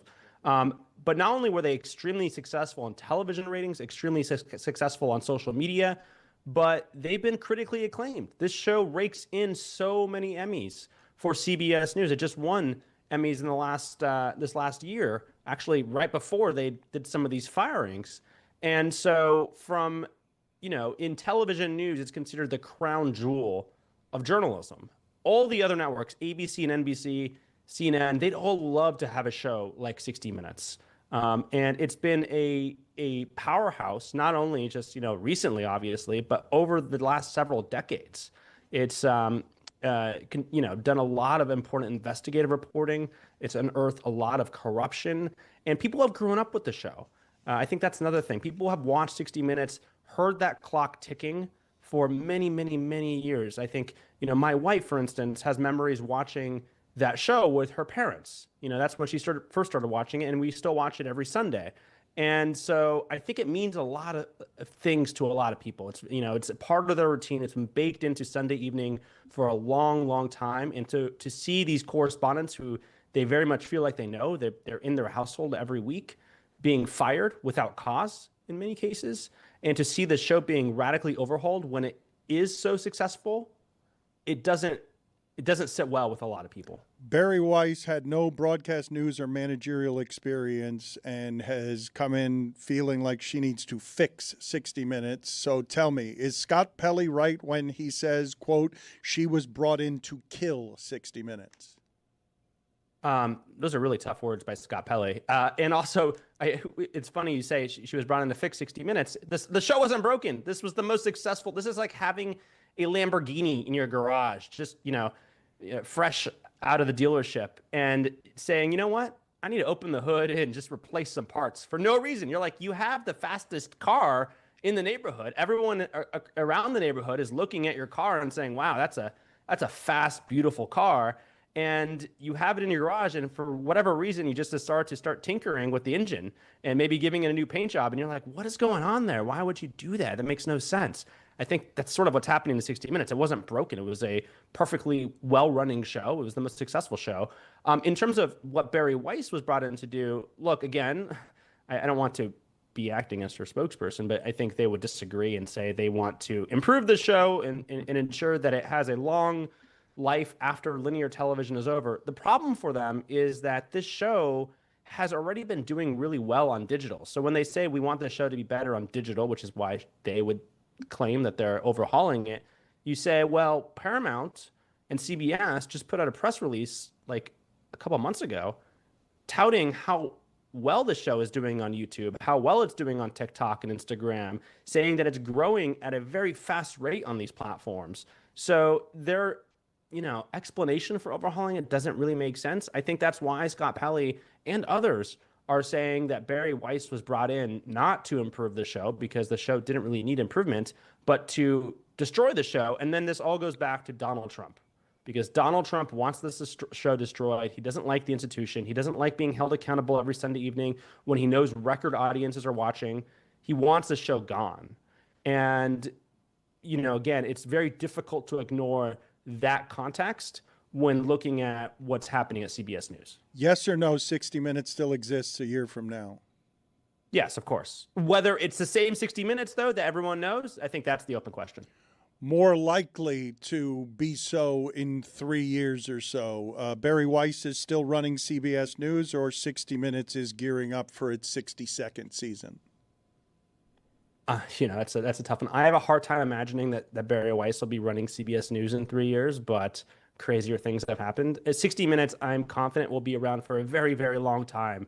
I think that, again, the question is it going to be the critically acclaimed program that we have grown up watching, or is it going to be a shell of its former self like Newsweek or Time Magazine? So Paramount touts how well 60 Minutes is performing both on television and social media clips, but they cannot point to the same type of metrics when it comes to the evening news. All their choices on the evening news seem to be blowing up in their face. The ratings are abysmal, plummeting, and they seem to keep heading in that direction. Every month there's a new low. So do they address the changes that they made with CBS? Do they ever with CBS Evening News? Do they capitulate there? Well, that's the question. It's like, Barry Weiss, why are you messing with 60 Minutes? It's the highest rated program on television news. And then you think about, like, if you imagine being a 60 Minutes producer or correspondent, and the person tinkering with your show that's not broken is the same person who has overhauled the evening news and led that show to historic low ratings. Like, these are the lowest ratings we've seen in the 21st century on the CBS Evening News. I mean, that show was already not doing super well. It's always been really in third place, at least in modern times, but it is now just dropping viewers like flies. And so it's like, why is this person now deciding that they want to overhaul the actually successful program on the network? Why not at least address the mess that you've made at CBS Evening News? And, whether they're going to acknowledge mistakes, I don't really think so. I don't really think that's the Barry Weiss's style. She's left Tony DeCopo in place. They're backing him as the anchor. They're trying to kind of spin these numbers to look as positive as possible, but it's really bad for Tony. And by the way, it's also really bad for the CBS morning show. That show is seeing some of the lowest ratings ever posted, like ever, in the show's history. So all the shows that Barry Weiss has actually touched, she's like the opposite of Midas, right? Everything she touches seems to crumble at her fingertips. And so, again, people are wondering inside CBS News, across the industry, why is David Ellison, the owner of Paramount, giving Barry Weiss so much power? She has no television news experience. She has no managerial experience. I think her digital experience is very questionable. At least she has it, though. But why is she overseeing a news network?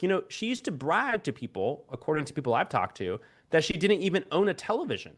And this is the person you put in charge of a news network that's on TV. It just doesn't add up. So is the Ellison family just in line to be the next Murdochs and reshape network television in this conservative way, or are they just presently going the direction that the wind blows? And when Donald Trump is no longer in office, we might see them go back to the middle and ease up on this hard right turn. I assume. I mean, look, they're going to have some big problems when Democrats take control of Washington. Like, there's no doubt about that. And they're already having problems now with the states, the Democratic states, a dozen of them suing to block their deal. So they are going to, I think, change a little bit when the political winds start to change around them. That said, Larry Ellison, the Oracle founder and the person really bankrolling all of this, his son is in charge, but let's be honest, the money is the person who's actually in charge.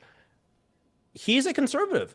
According to the Washington Post, Larry Ellison joined a call of election deniers trying to figure out how to overturn the 2020 election. So this is someone who's a Trump ally, someone who seems to be quite MAGA, and he's the one in charge of this network. So, I think, yes, they will probably adapt as political winds change, but at the core, this company is an owner who is conservative, who until as of this year, I think, or maybe late last year, we asked Oracle, I asked them, I said, is Larry Ellison, does he still think the 2020 election was stolen? Can he clarify that for us? Is he an election denier? Pretty simple question, I'd say, especially if you have Washington Post stories out there saying you are trying to overturn the election with Trump, and they won't answer. So I think that gives you an indication of where Larry Ellison's personal politics lie. We have less than a minute left, Oliver. What do you have for Oliver Roy? If not for the FCC that's under the Trump administration right now, he brought up this lawsuit against CBS. Do CBS actually defend themselves in this situation if not for that? Because they had the potential merger here. So because of the merger, do they defend themselves? Well, they are trying to defend themselves. They're definitely trying to fight off these Democratic states that have sued. And I think what will be interesting to see is there some sort of ultimately settlements between Paramount and these Democratic states that have sued to block their big merger of Warner Brother Discovery. Remember, one of the things alarming people about them owning Warner Brother Discovery is not only the significant antitrust issues with two major studios, Paramount and Warner Brothers, now potentially combining, which would definitely eliminate jobs in Hollywood. It's going to be a big deal there. But also, Warner Brother Discovery owns CNN. And so you would see the merging of CBS News and CNN, and it would be controlled by someone who's behaving very much like a Trump ally, kowtowing to the White House at every turn. And so that has alarmed a lot of people. Like, it's one thing for Larry Ellison and David Ellison to own and control CBS News. CNN is a different animal. It's a global news network, and they would have complete control over that network. And so that's alarming people. And I think that's one of the things that the state attorney generals, even though it's not an antitrust thing, they are looking at, and they're certainly paying attention to. And I talked to California Attorney General Rob Bonta last week, and he told me, he said, if David Ellison were to divest CNN from this deal, it wouldn't solve all their issues. They wouldn't get an approval right away from just that action, but it would certainly have a lot of value to a potential settlement. So I think that's the thing to keep an eye on is, does Paramount walk away from CNN as they try to push through this $110 billion merger?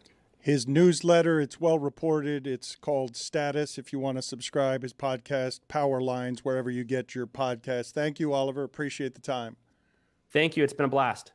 Before he came on, we were talking about the layoffs at ESPN, and you mentioned Stephen A. Smith, and I saw something here recently. I don't know if you guys pay any attention to the Mark Twain Award that's given out every year in comedy, but Bill Maher is getting it this year, and he and Trump had some conflict, and for a while it looked like he wasn't going to get it, and now he is getting it.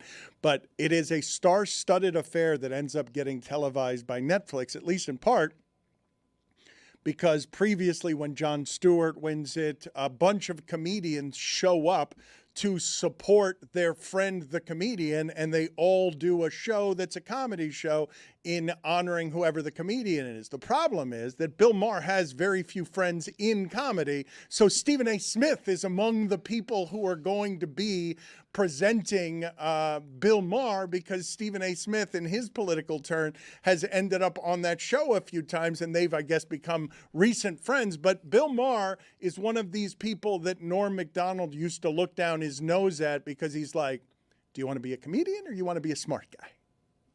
Which one would you like to be? And because Bill Maher fancies himself smart guy, he has no comedian, or he has very few comedian friends, I should say, or very few comedian friends who are going to show up to this lifetime achievement to make this go up. Look for me on the list of people, because Jay Leno is going to be there. He's famously neutral on all fronts, but Bill Maher is having legitimately difficult times getting the comedians to be there to make that the kind of show it is every year that people want to watch. You have, in reverse order of what they've put on Netflix here, Stephen A. Smith, John Mellencamp, Jay Leno, Ariana Huffington, Woody Harrelson, Matt Friend, Whitney Cummings, and of course, the ever-lauded Louis C.K. Cougar. What's he gonna say? That's the one that got you, John. Probably a little ditty about Jack and Diane. John Cougar Mellencamp is the one that... No, Louis C.K. is the one with the little ditty. Wait a minute. A little ditty about Jackass and Diane.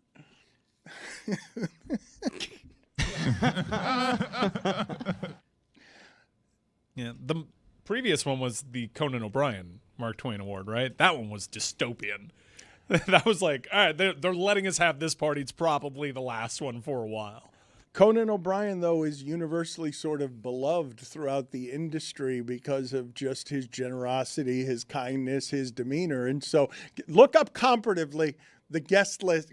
Tell me the comedians who were there for Conan O'Brien, because I'm guessing the people that Conan O'Brien had to say no to are better than the people that Bill Maher said yes to on who it is that would be representing him, because the Conan O'Brien one had some real comedy legends involved. You have David Letterman, Adam Sandler, Stephen Colbert, Sarah Silverman, Bill Burr, Nikki Glazer, Will Ferrell, and John Mulaney, all there for Conan O'Brien. So is this politics on Bill Maher though? Like, Yep. It's not just that. I mean, some people are looking past that. I think it's because of the involvement in the arts of this administration. Appearing there might be a cosign and put people in a tough spot for their brands. So we were talking, Zaz, about the brand of ESPN. What does the brand of 60 Minutes mean to you, and do you care what is happening to 60 Minutes in any way? As someone who spent the entire... What are you doing to the boy? What's up on the Odyssey, Dan? Him? He was thinking throughout the Odyssey. Maybe he's a changed person. He can't stop thinking about the Odyssey. Maybe he's got... Why do you guys laugh? What does the brand of 60 Minutes mean to you other than... Is that the ticking clock that shows up during Nance and Romo? Do you think I like nothing outside sports?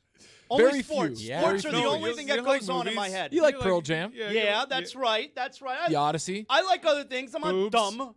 So I asked Wrestling, Zaz your a question, and you guys laughed at Zaz when I asked him. That's unfair what you guys just did to Zaz. I got thoughts. Your stories. He doesn't have anything on 60 Minutes. What you did to him was unfair. How do you know? Maybe that's what you did. I'll give you 60 minutes. Maybe I listen. Maybe I watch every Sunday night. Maybe You it's don't. part of my routine, You getting don't. ready for the work week. You don't. I got to sit on the couch in the Zaslow Mansion family room. That couch is very uncomfortable. And we watch 60 Minutes. I saw Maybe the look that's on part your of the face routine. when Dan asked you that question. You couldn't hide it. You're lucky we said got something. nothing. You're lucky You we said got something. nothing. You got to listen We what you should've had said in that nothing. interview, which We is should've said nothing. nothing. You know what? I had so many thoughts. I had the best thoughts on 60 Minutes. You know what, Mike? We'll lay out. Go ahead, Zaz. Oh, Go no, ahead. no, Give no. me your thoughts. I'm not giving you any of them now. Oh, I It's don't been- deserve them? He's No. not It's going been to take built a up quiz. too much. He's not gonna... It's been built up too much. Name 2 people on the show. Maybe on Zaslow Show 2.0, I'll give you some 60-minute thoughts. Maybe not. I don't know. We'll see. I can't predict the future. But I was going to wind up giving you... Do you know the theme song? Yeah, it's the clock. Do it. Oh, he knows Damn, man. Yeah, Well, that's because he's watching Broncos he Raiders nailed it. 425. That I changed know my what he's mind. doing. You changed He's my watching mind. Broncos Raiders. I'm not giving you anything on... I had so much material on 60 Minutes right now. I was going to give you, and now you get nothing.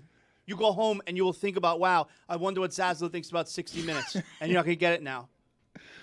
So you're withholding as an act Yeah. of revenge and defiance. It's not You're- revenge. It's more just like it's been built up too much, so I'm not saying it. The reason that I asked the question is because sometimes around here, around the circus tent, I force feed you, as I'm going to in a little bit here, some nutrients from the real world that aren't in the playground that I believe can be viewed as a tune-out by the audience. I don't much care on certain subject matter, and in the case of Oliver Darcy, is that a tune-out for you, Zaz? Did you start checking your phone? Were you uninterested in the subject matter that was on our and your show? I want an honest answer here. Tony and Mike are looking at you as They if... can look all they want. I don't know. I don't know why you think that just because I didn't ask any questions there, that means I'm not into 60 Minutes. Maybe it's my favorite show. Maybe I was so enraptured with all the information there that it's like, I don't want to interrupt. I just want to listen about my favorite show, Okay, 60 you've Minutes. said that already, but I'm asking you if Oliver Yeah. Darcy was a tune-out. Was Oliver Darcy, to you, a tune-out? I already told you I've embargoed my thoughts.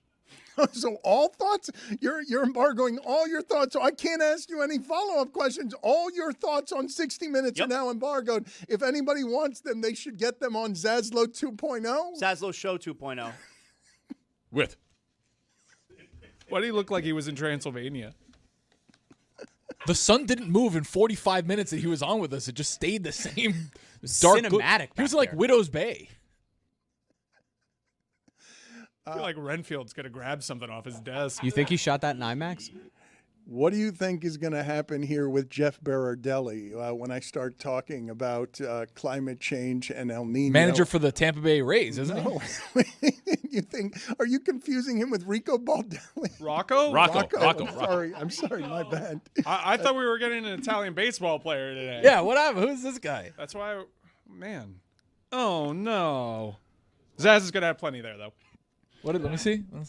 What is the fine on Rico Baldelli? What is the fine? Just $5. You messed up the first name. Oh, but wait a minute. $5 is the maximum fine. He's with the getting Rays that name now. wrong. He was with the Twins first. No, I'm trying to figure out who he was confusing. No, I'm trying to figure out who he was confusing Jeff Berardelli with, because Jeff Berardelli, for those of you who do not know who that is, he is just about the only person that I have heard in weather talking about what is coming here with El Nino, because I think the news media at large is sleeping on some of the major stories affecting our world. And I would think that if you needed to prepare for catastrophic events, I would think that you would want the media giving you some information so that you could prepare for that, so that you could feel slightly less helpless about what's coming this way, because it is being ignored in a way that I find alarming, because the people who have real expertise in this area are saying that what's headed this way this winter is going to be life-altering for a great many people, and it's being undercovered because of all of the things that are happening in media that make people comfortable climate denying, which they're not going to be that comfortable with when what happens in Venezuela comes to the United States and all of a sudden it's your city that's being affected. So the reason I'm doing this is, honestly, it is not to antagonize you. It is not to horrify you. It is simply to inform you of something that I believe is being wildly underreported by a news media whose responsibility it is to help you with some of these things, but is being gutted in a way that makes it hard to help with some of these things on just information. Die. We're all gonna die. No one gets out alive. We're all gonna die. Our tap water is on fire, and we're all wondering why. So let's turn on the news and find out how we're gonna die. Rocco Baldelli now part of the front office for the Los Angeles Dodgers. That's where I thought he was going to be on the show with us today. So more warming will lead to rising sea tides, which put more pressure on tectonic plates, which mean for more and more frequent earthquakes and more powerful earthquakes worldwide. Because I was asking the same question. I'm like, are earthquakes tied to climate change? Apparently so. So 20 minutes from now, if you think that's a tune-out, I am warning you that this person will be here, and he is, I believe right now, America's foremost expert on these things. And it's not to be alarmist, I promise you. It is simply so that you could get some information. In, for example, Florida, we run the risk, given what's happening around here and how difficult it is to get things to Florida. If you have major outlets sort of flooded, there's going to be food issues and water issues that are going to complicate your life. And so the only reason that I am doing this is because I don't really understand, and I really don't, how it is that what would usually be one of the stories of our lifetime is being criminally underreported in a way that's going to leave people underprepared for something that they should at least see coming or be warned about. I promise you, I'm not doing this gratuitously because I don't think it gets clicks. I think it does the opposite. I think people run away from this. They're going to skip right through this because many people don't want to hear about this because of how helpless it makes them feel. And a crazy fun fact about Jeff Berardelli is that he actually met his wife at Camp Fiesta. Whoa! Yeah, his wife is a former camper from Camp Fiesta turned counselor, and they met when Jeff was working at a local station down here and came out to do a news story. My dad introduced them. You should lean in. All right, I'm being alarmist. I don't know how you can be not an alarmist and then play a song saying that we're all going to die. Yeah. I didn't play that. That was a Roy editorial decision. But you like the song. Who wrote the lyrics? You like the song. That is not, I think he wrote 3 of them. I'm alarmed by everything that you said, so just lean in. Do the Jay Billis. All right, take offense.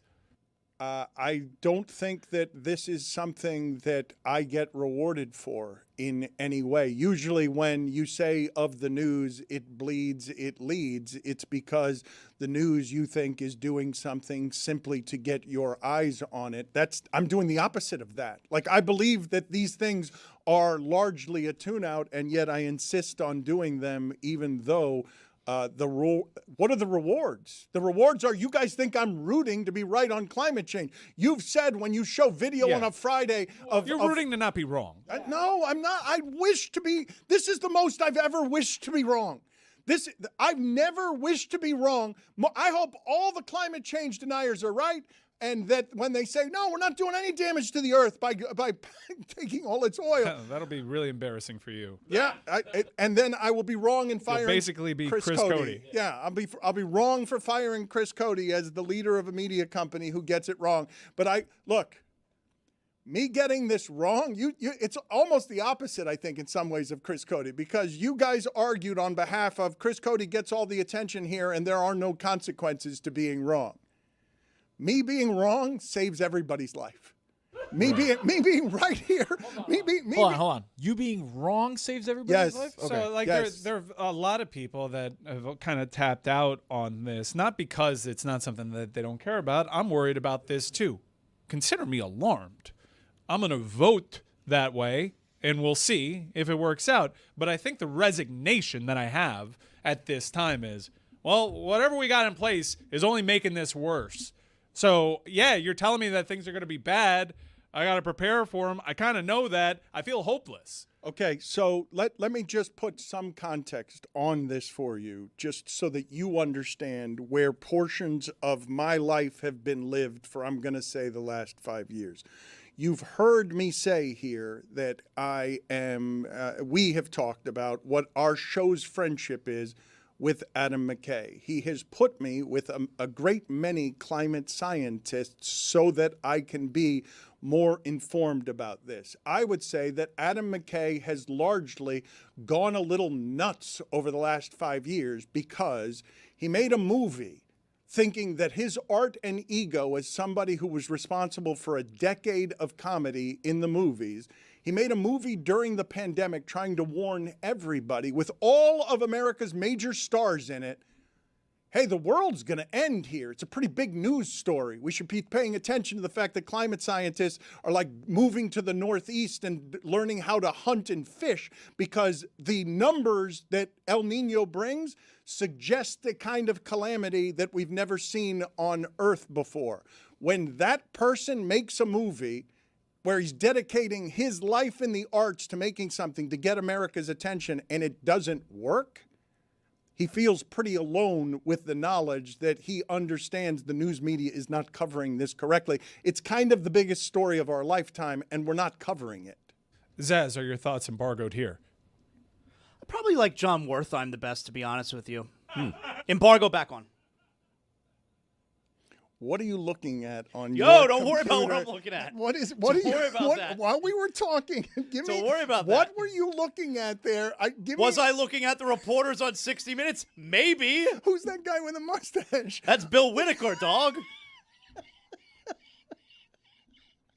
You were trying to figure out how you were going to lead Zaslow Show 2.0 today, because you got to do that now. You got to give us an essay, a written and read essay on how much you care about 60 Minutes as the lead. I do. I just told you who my Zaslow favorite Show is. L. John Wertheim. Embargo back on. So at 11:15, we're going to be talking about this thing that nobody wants to talk about, and you can ignore it.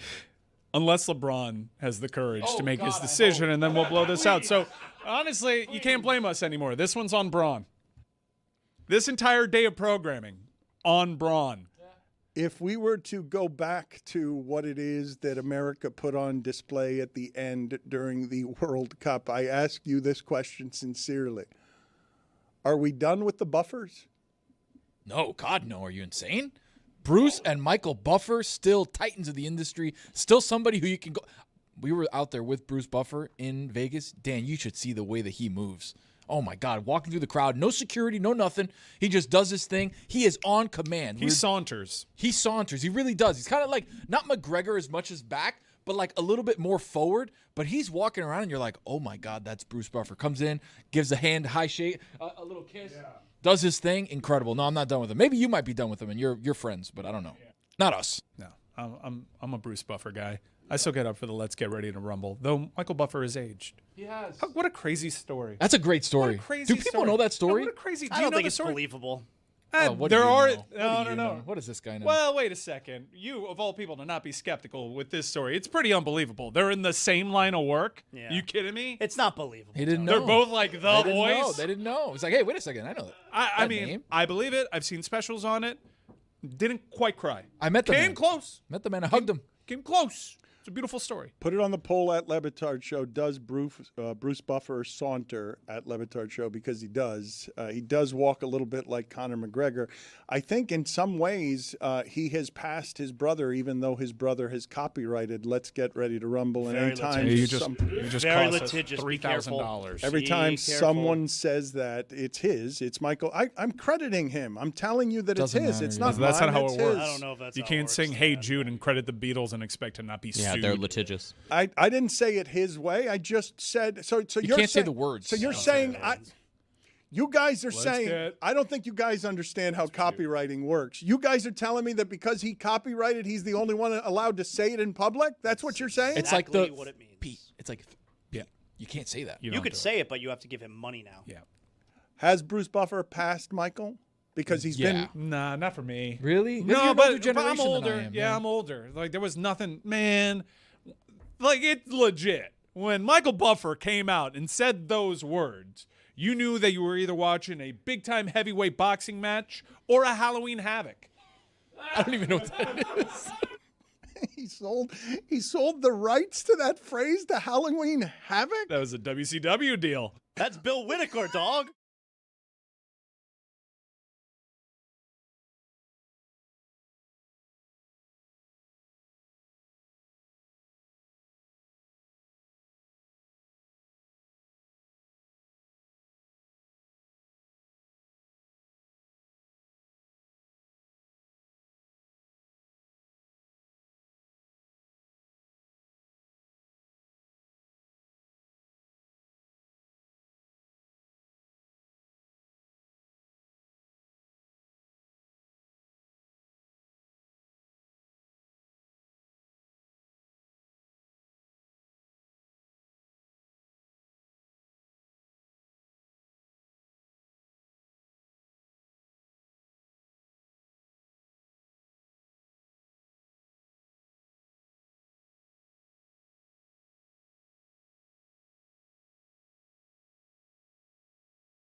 Are we starting on number 60 or are we starting on number 50? Where are we starting? We're starting on number 60. Right now, for the time being, it's a top 60 countdown. And remember, we've gotten to the point now when he rattles through these, he almost passes out. You can take a breath. Like, we don't want you to die. Right. Take a breath if you need to. Although, if he were to die, Numbies would go up. That's the way to go up. Well, it's not. Be viral. Wait a minute. I'm dying on my podcast, not this one. Yeah, he's said that many times. Okay. Some He's people also have made said me I'm promise that the dying week on my after he passes, we release an episode. Gotta eat a peck of dirt before you die. Peck of dirt. That's right. Nana Doogie. I know that's right. I'm you. You keep agreeing with your inner monologue. Yeah, ain't no log in it. Your Save that. Your inner monologue is speaking on behalf of you. You don't have to agree with it. It's Trailers For for sale, sale. rent. Hey, rooms to let 50 cents. Jinx. Hot in here. Put a Lobo's mint under your pillow and dream big. Friendly reminder that Clark Spence is a horse murderer. He looks the part. If we were to set up a lineup of people that would shoot horses for fun, Clark Spencer, top of the heap. Number 60, Greg. Len Pasquarelli up there, too. Wow. Ray Rotto, got my eye on you. I do want to step back for a second here because Greg Cody said that he doesn't want to die on this podcast. He wants to die on his podcast. You don't get to choose. And that's correct. I do. And no, you don't. You don't get to choose there. And your son has said that it would be good for numbers. That's not what I was going to say. Yeah, that is what you said. Put it on the poll at Le Batard Show. Douche or no douche? Guy who calls numbers numbies.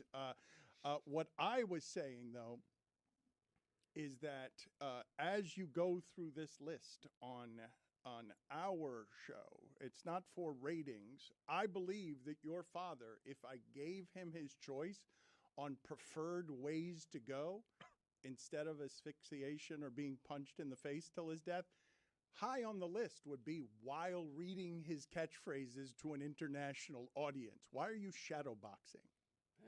Seems like the thing to do. Got to stay on your toes. Got to be on your toes in this business. You're sitting.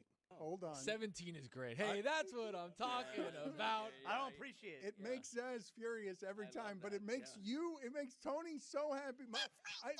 Tony is rarely as radiant as he is when right in Zaz's face, Cody, with no knowledge Mocking of one of Zaz's signature phrases, changes it, co-ops it, makes it his own, and dare I say, Tony thinks it's better. It's absolutely better. It's not better. It's absolutely better. You can't just take the awesome things I say and throw hay in front of it and say it's better. You say them in your voice. He sings them. Hey, that's what I'm talking about. Zaz, let me tell you something. A great poet named Sean Carter once said, "You made it a hot line. He made it a hot song."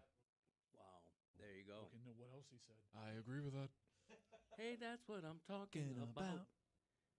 Yep, that's mine now. Looks right at me when he says it. It's insulting. Yep. He stares you down in a way. And Tony, when I'm watching Tony as it happens, it's not just that Cody is singing in your face. Yeah, because Tony can't fight his own battles, so he feels like Greg Fight my own is battles? What are you putting talking me about? down. I put you so, down every single time we have a he's battle. like, yeah, get him, Greg. You haven't beaten me in a battle once. Okay.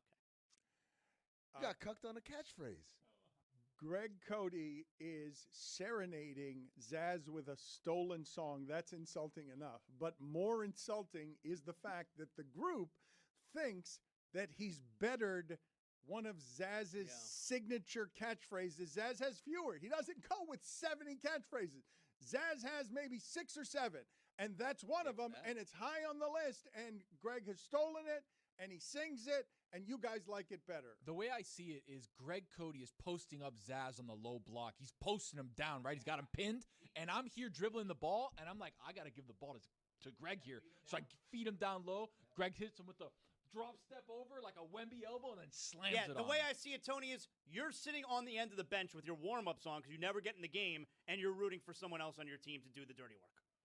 I don't want to give away a secret, but I've also been told that Zaz's wife much prefers, hey, that's what I'm talking about. When I say it like that, what I mean is if I'm Scott McCullough, my emphasis What is... about Clayton? What about Clayton? Or Clayton, I'm sorry. Who is Scott McCullough? You know, I have a friend named Scott That's McCullough. my I'm mom's sorry. coworker's husband.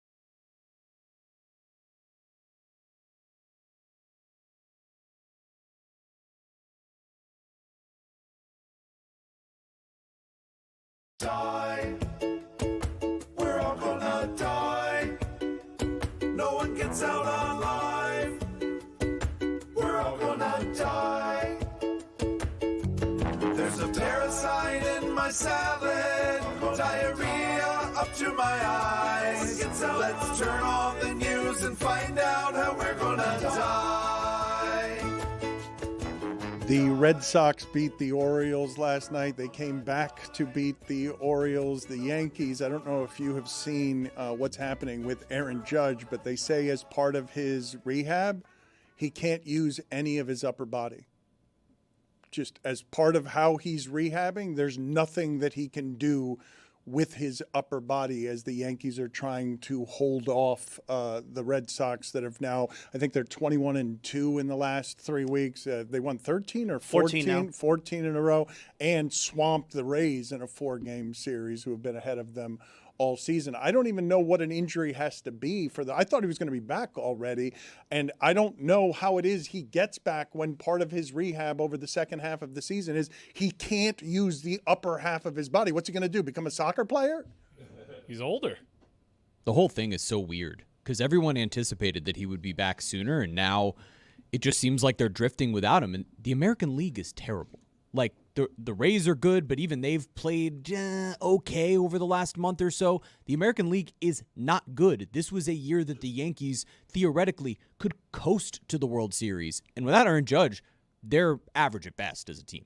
Yeah, I see that the Pirates are hitting home runs all over the place, but Damashek's talking so much shit. Yeah, but the Yankees though are wounded and hurting, and their best player, who's super important, is older than Jonas Valanciunas.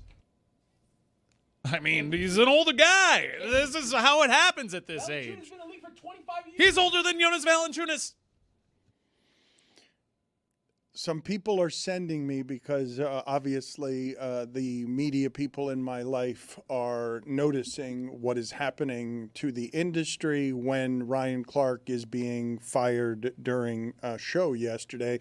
NFL Live won a couple of sports Emmys while Ryan Clark was there. He does the show with Orlovsky, Marcus Spears, and Mina and Laura Rutledge. And some people are going through the voyeuristic, macabre joy of watching how Mina appeared to be rattled in the segment after what happened. They're going through the footage and noticing that Mina looked rattled because it's not unlike if we're out somewhere, our group, and all of a sudden I see Tony taken off by a shark. Like, we're just sitting there and we're all together and I'm expected to do the show where we're just hanging out, but a shark emerged from behind you like Samuel Jackson in Deep Blue Sea. Big surprise, a shark takes you out. It is, I haven't seen the footage of that, but it is a perilous time. It is a perilous time in media because the great supplier of jobs is under duress. The great supplier of jobs is laying people off, and the entire climate is changing around. Not the kind of climate we're going to be talking about in 5 minutes with the foremost El Nino expert in the country. A couple of NFL Network names have also been released. Charles Davis and Tom Pelissero. As the merger happens between NFL Network and ESPN and it becomes all things football all the time, obviously there are going to be some redundancy of skill sets there when all of these things come into play. I guess we'll be talking a little more about this over the next couple of days. I wanted to ask you guys, though, 76ers president Mike Gansey had to go to video and apologize to Jesus Luzardo, the pitcher for the All-Star pitcher for the Philadelphia Phillies, because he mentioned that he had a no-hitter and then the no-hitter ended soon thereafter. Come on. What are we doing? Really? We're doing this bullshit with mentioning the no-hitter? And then the no-hitter gets broken up and, it's his fault? Well, let's see. Do we have the audio of him ruining the no-hitter, allegedly? Sixers' new president of basketball operations, Mike Gansey, and head coach Nick Nurse down here as we go to the top half of the fifth inning. Fellas, thanks for joining us. Mike, welcome to Philadelphia. Thank you. Thanks for having me. Yeah. How's everything going your first couple of days? Good. Yeah? Glad we're out to a 8-0 start right here. Yeah, we are. First game, man. No hitter still intact. Oh, boy. Yeah, Luzardo's been Mike. He almost said it. All right, Nick, what's the equivalent of that when it comes to basketball? I don't know. I think it's, you say, don't shoot, and it goes in, Oh, that's so great. Top of the fifth. They weren't even halfway through the game. Wasn't even halfway through the game. And by the way, the worst look here for Gansey is saying it's 8-0. Come on. You can't say it's 8-0. What kind of talk is that in sports? 8-0? 8-0? 8-0? Come on. Top of the fifth, I think, is okay. I think most people listening to this would say it's okay to mention that someone has a no-hitter in the top of the fifth. I don't think that once you get into the seventh, eighth, and ninth, baseball players are very superstitious about this. Baseball players would tell you that you do not do that. In fact, I'm going to find very few who wouldn't say that, and obviously I think it's silly. The idea that the 76ers president would have any impact on whether or not a ball is hit there. Are you a superstitious person? No. It's stupid.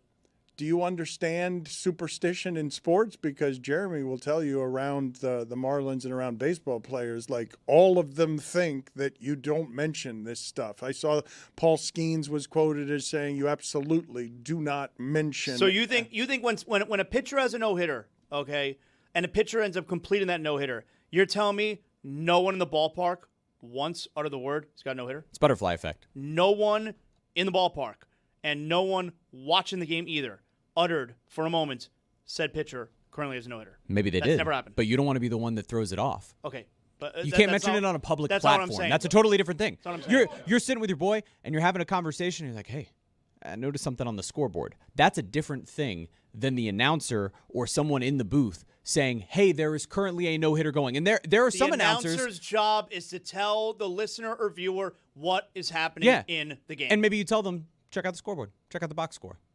Do you wear lucky shirts or sit on your uncomfortable couch in a certain place when your team is you don't do any of that stuff? Because I would think that you would be somebody who wears lucky shirts and does that stuff. No, when I was younger, never lucky shirts, but like sitting in certain places, I used to partake in that bullshit when I was younger, but then I stopped being stupid. No, I'm still this way. I've told this story before, but when the Heat were coming back from down 16 against the Bucks in 2023, I was cutting clips for social media for the network at the time, and I had brought my computer because I had to use the bathroom. I had brought my computer in there with me because I couldn't miss any of the action, and the Heat started coming back, and so I just stayed in the bathroom for the entire fourth quarter until they came back and won because I was doing my part. It's the butterfly effect. This is no different. We were talking about the things that the Heat had to overcome after LeBron left. Maybe if LeBron stays, Chris Bosh never gets blood clots. You came back from vacation early to help the Panthers win a championship. This is a great point.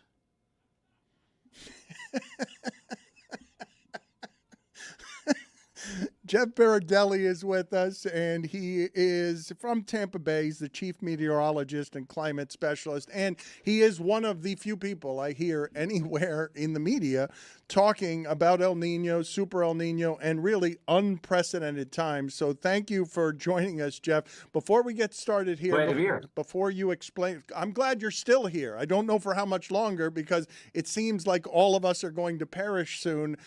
Explain to me. Not an alarmist. Why? We only have 3 minutes left, so we got to do this fast. Why are more people not talking about what seems to be possible extinction level events that are approaching because climate scientists are telling us we've never seen what is headed this way? I think a lot of it's ideological. I mean, it's a lot bigger than that, but people have chosen a team. I'm either on this team, no climate change, or this team, crazy climate change. Also, I think people have a hard time connecting with stuff that seems like it's somewhat in the distant future. It's happening right now. It's escalating. But in terms of being an extinction level event, it's a long time out, and I'm not sure we'll ever get there. I hope, if we can get a hold of this. But we have to get a hold of it before it's too late because we're going to start passing tipping points in the next couple of decades.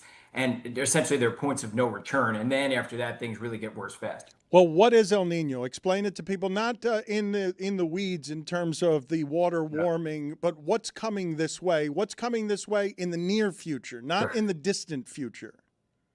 Just so we know, El Nino is a natural phenomena, but it very well could be supercharged by climate change. But El Nino happens every few years. This is going to be the strongest El Nino ever. What it means are a couple of things. First of all, for the summertime, we're going to see less hurricanes and less major hurricanes. It should be one of the quietest hurricane seasons we've seen in a while. But the problem is switch forward to the wintertime, late fall and winter, and all of a sudden we get an invigorated subtropical jet stream because of all the heat in the Pacific. Gets into the atmosphere, supercharges the subtropical jet, and causes a lot of severe weather and a lot of rain as we get to the late part of fall and into the wintertime. And the worst tornado outbreak in Florida history, I was on air during 1998 in Central Florida during it, live on the air. It was the worst tornado outbreak we've ever had, and that was during a super El Nino. What's happening this winter? It's going to be very stormy, and there's going to be a lot of severe weather, and it's going to be mostly in the southeast and across Florida. Maybe not necessarily Miami, more so as you head towards Tampa, Orlando, and north of that into places like Atlanta and Charleston, South Carolina, and New Orleans. But along the Gulf Coast, very severe weather. Are you worried about food prices and food shortages? In the long term, I am. When people ask me what concerns me most when it comes to climate change, it's not the storm, it's not the fire, it's not the heat waves. It's all those things compounding on top of each other at simultaneously all over the world, rising sea levels, and that causes a lot of political destabilization, a lot of supply chain issues where we have less resources. We're all fighting over those resources. We're all fighting over land. We're fighting over immigration. And that's what I'm most concerned about, is everyone is at each other's throats in the future. So again, people don't think about it that way, but that's the main issue, I think, when it comes to climate change. How about Florida? What do you see being the practical difficulties headed toward Florida, specifically in the next year? Because I do think people get real calm about the idea that this is 10 years away, 20 years away, 30 years away, and 50 years away. What are we talking about in 2027? Yeah, I mean, that's the real problem with climate change, right? The heat waves will be worse. One of the problems we have is what's happening in the Florida Keys right now, where basically all the coral are gone. In the 1970s, we had 40% coral cover. Now the coral cover is literally 1% because of what happened in 2023. So we're losing our ecosystems. Now, are we going to see anything that's going to shock us in 2027? Maybe, maybe not. I mean, I think during the winter, El Nino will cause severe weather. But this is a longer term thing. And in terms of Florida, we cannot run from the water, right? Well, we can run from the water, but we can't stay still. So eventually, over the course of many decades, our shoreline is going to be eaten away to the point where we can't live where we live right now. So again, but people have a hard time connecting with longer term things. And, to some degree, climate change is that. When you say 90% of models say this will be a historic event, what does that mean? Yeah, this is going to be the strongest El Nino ever. I have very little doubt in that. Almost all the models say it will. So basically, it means that the water temperatures in the central and eastern Pacific tropical areas are going to be warmer than they've ever been. And not just by a little bit, by a whole lot.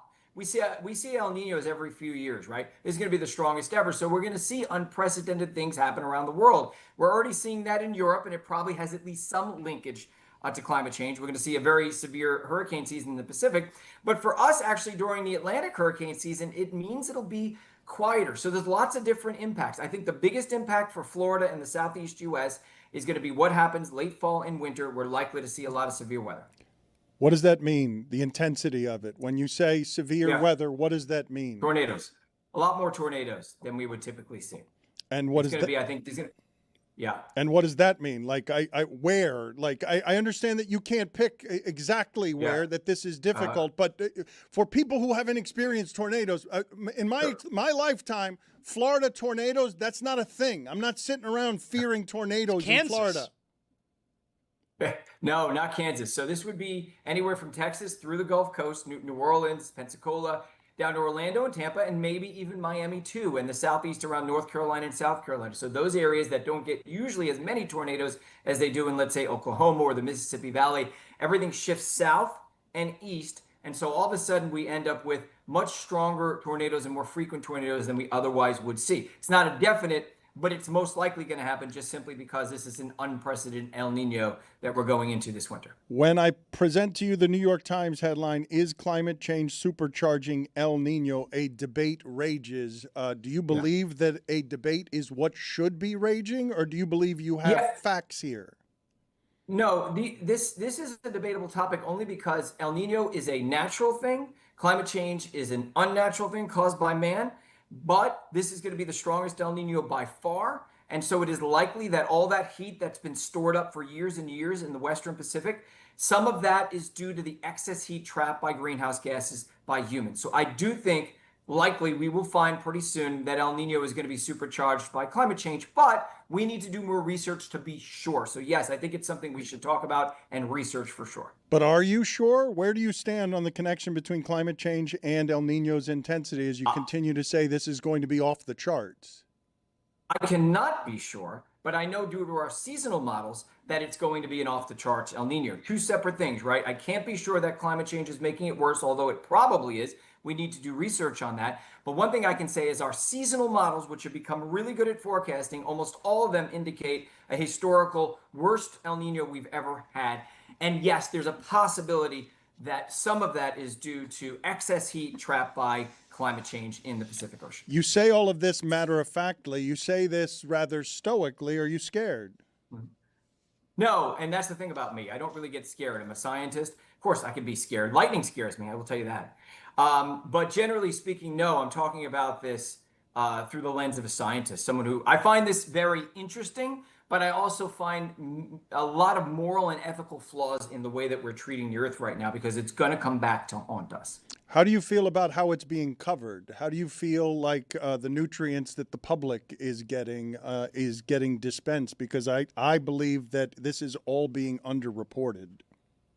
There's a lot of disinformation out there, and I think there's a lot of entities that are scared to talk about climate change for political reasons. So I think the amount that we're talking about climate change has never reached the level that it needed to be, and it's actually come down from that over the past couple of years. So we need to be talking about climate change a lot more, because this is going to be, it already is becoming a major issue. It's costing us a lot of money. It's causing problems around the world, and it's only going to get worse from here. It's almost like we have to stop it now, or it's going to be really bad in the future. So even though we're not in the future yet, if we don't stop it now, it's going to be too late. And among the things that you've seen over the last 3 or 4 years, everything from Venezuela to earthquakes to New York out of nowhere gets flash floods over the weekend. Like, what are the things that you are finding most interesting when you say you're just observing this as an interested scientist? Things that are most interesting, yes. I mean, New York keeps flooding. A lot of that's because it's so urban and there's nowhere for the water to go. But they're seeing rain rates, their highest rain rates they've ever seen every year, right? We're seeing a lot of these 100-year, 1,000-year floods, or 100 or 1,000-year heat waves. So we're seeing it, in plain sight. And also we're seeing a greater proportion of hurricanes become major hurricanes. In fact, in the Atlantic, a run-of-the-mill hurricane is now twice as likely to become a major Cat 3, Cat 4, Cat 5 than it was just about 40 or 50 years ago. Storms are getting getting stronger much faster than they used to just a few decades ago. How much has deregulation from the Trump administration affected climate change? Well, it wouldn't be affecting it yet, right? But it's definitely affecting our future trajectory. So climate change is the buildup of greenhouse gases. And once they're there, once carbon dioxide's out there, it does not come out. It's there for thousands of years. So as we start to deregulate and allow more pollution to get into the atmosphere, all we do is we need to be bringing our emissions down, but instead they go in the opposite direction. And unfortunately, it's going to take a lot longer to reel everything back in. We were on a course for correction, and now we're no longer on that course for correction. Zaz, what are you looking at? Yo, I'm trying to see when my favorite show, 60 Minutes, is coming back on air. It's looking like September. Jeff, thank you for being on with us. Embargo returns. We appreciate your time and appreciate the information, sir. Thank you. Glad to be here. Thank you. I've lost everybody here. I can tell that everyone is here thinking about SummerSlam, like that all of you are here thinking about wrestling, and the only thing you care about is whether or not weather is going to affect your plans. SummerSlam's indoors. Seemed like you wanted someone to tell you there was going to be a tornado that hits you here right now. Yeah, you're like, is it closer? No, Tampa, Orlando. But what about Miami? You were Miami. really pressing them. I've lived my whole life. I've never seen a tornado. But where? Specifically. Like I'll give you a 3-mile radius. Miami You tell Beach, me. right? You think I'm rooting for tornadoes? Yeah, that's how I entered into it. Let me see if right Dan, is cool. Yeah, it was confirmation bias, no doubt. But I was listening to it like Dan is rooting for the weather. I don't understand the position that you guys are putting me in. I did not put you in. Trust me, if I were putting you in a position, that would not be the position I put you in. Where I live, it is difficult if that floods, for me to even leave Miami Beach. Yes, More you're still than living all there, of you. so you're not too concerned. More than the rest of you. No, I'm plenty concerned. You guys have me rooting for an apocalypse to be on my balcony. That's what you guys have me rooting for. What you want. I don't like you wanted. Yeah, I don't have you doing that. There was an earthquake in Cuba. Yeah. Like, there's no fault lines here, though. But what? Since when are there earthquakes in Cuba? The Dayland Station one. Downtown Dayland, we got a little earthquake. You can get an that was from earthquake. the I know Cuban we're one, not on a fault line, which means we're not going to get the bad ones. But you can. There isn't such a thing as a place that's not capable of getting an earthquake. Zaz, how much did you pay for SummerSlam tickets? I've only bought for night one so far. I still need to buy for night two, but for night one, I paid a little less than $5 a pop. $5?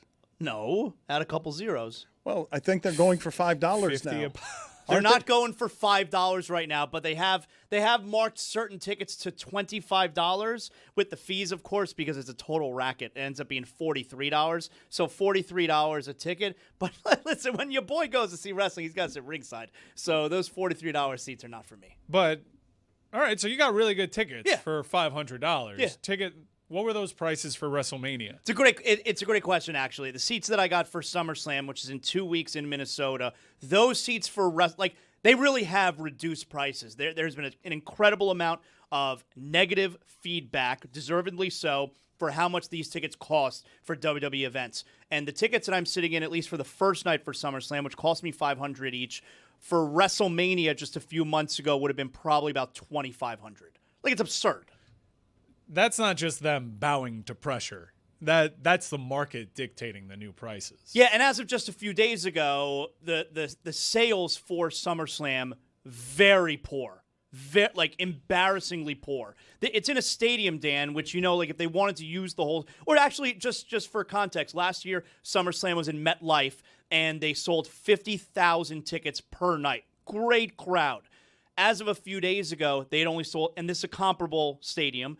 They'd only sold 22,000, less than half. That's arena numbers. Now, thousands of tickets have moved over the last few days because they have significantly dropped prices. And they've been pushing hard promotionally. Right, which is why I've waited to purchase tickets for the second night, because I know they're going to keep dropping, and I'll get even better seats. But the ticket prices are outrageous for WWE, and that's really been a trend since TKO took over a few years ago. Well, let me talk about TKO and you guys and how you care about wrestling here, because it's been a pretty seismic change. For those of you who long for a different time with ESPN, as you see ESPN laying people off that people care about today, I find it fairly amazing whenever I'm on ESPN.com or scrolling past ESPN, there's always a wrestler on there on one of their shows. They are really spending a lot of invested time and money on a partnership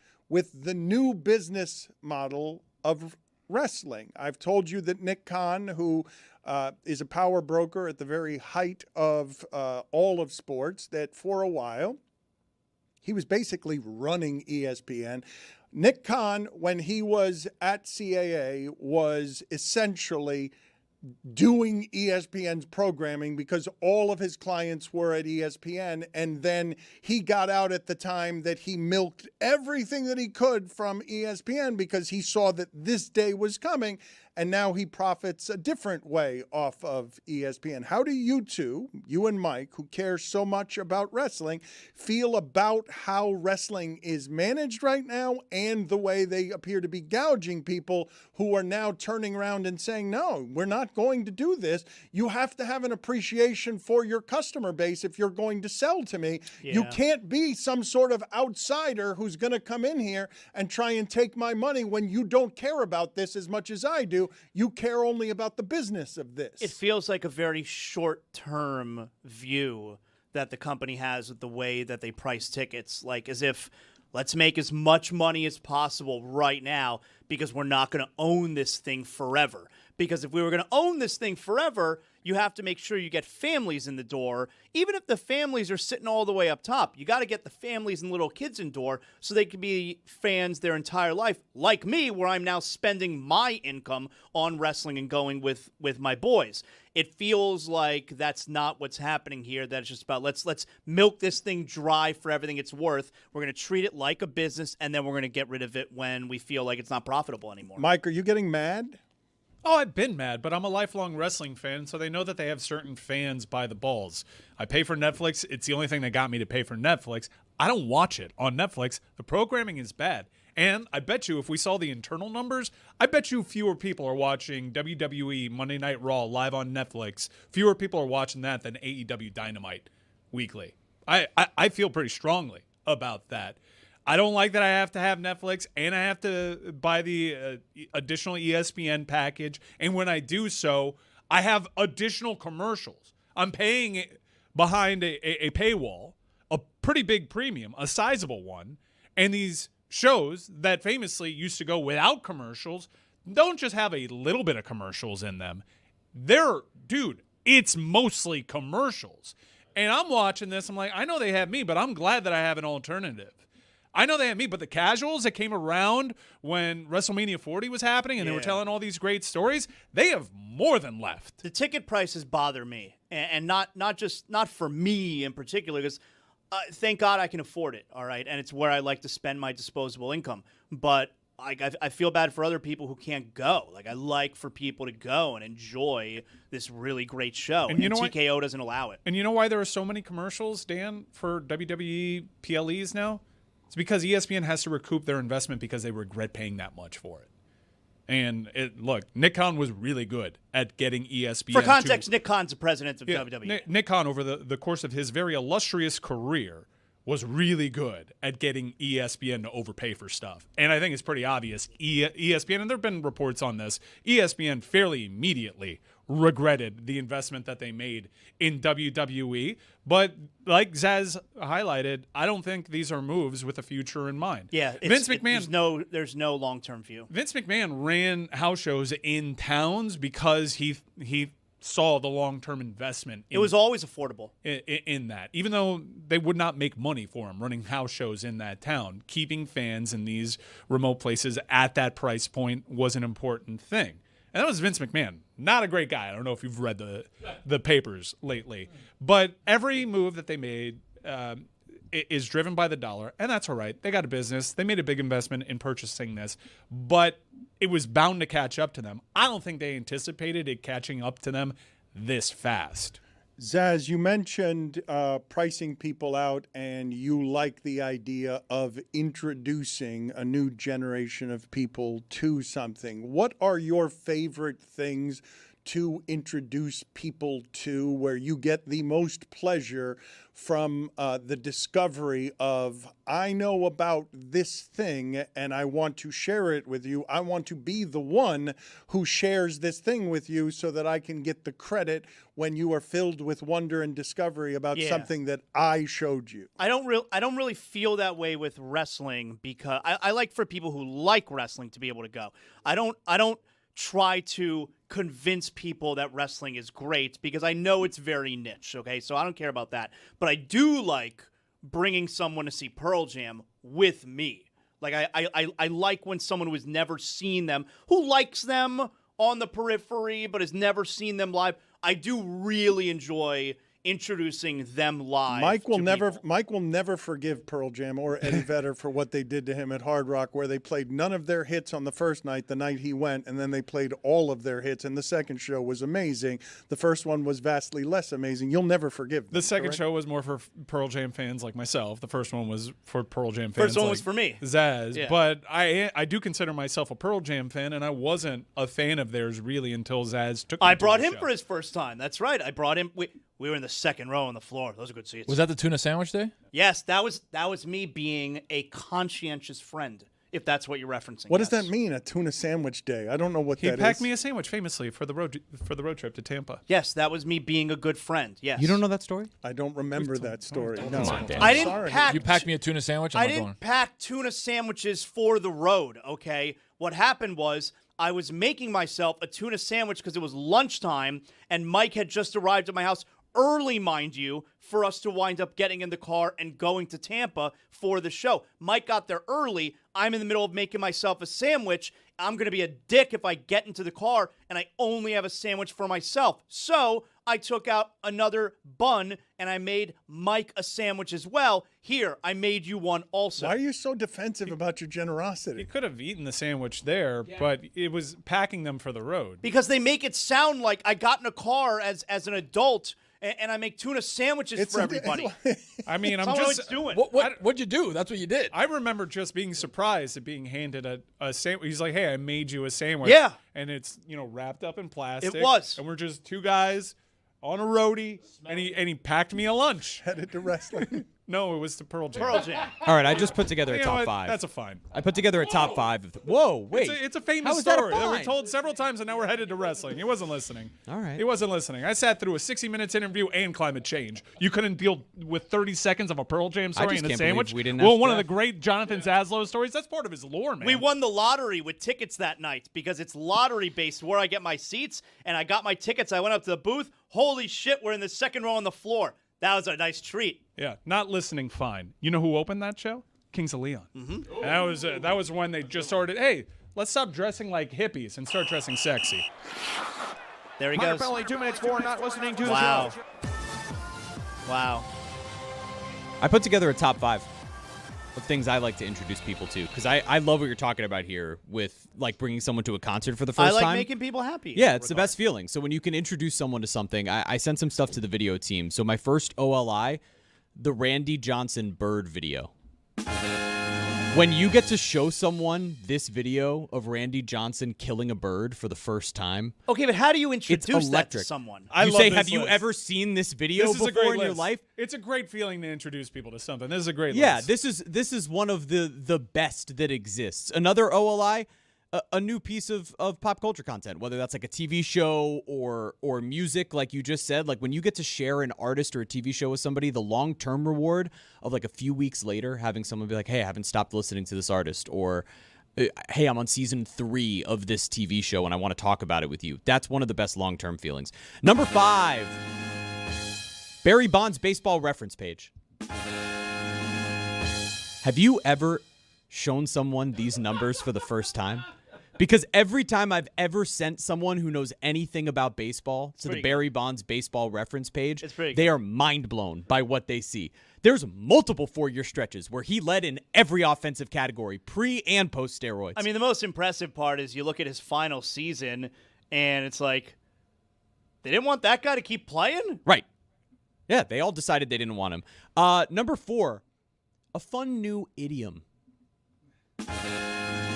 Like when you get to show an old person, like, hey, ball off me, coach. And they're like, what are you talking about? Hey, that's when I want to take personal responsibility for something. That's something new you can work into your repertoire. When Dave Damashek, for example, taught us all we park our cars in the same garage, that was a great feeling, and I'm sure he loved being able to share that with us for the first time. Number 3, a quicker or easier route to get somewhere. If I know of a shortcut, or I know of a way to get someone to a place with a little less stress and I can share that with them, it is a very rewarding feeling. Number 2, an item off a menu at a restaurant someone's been to many times before. If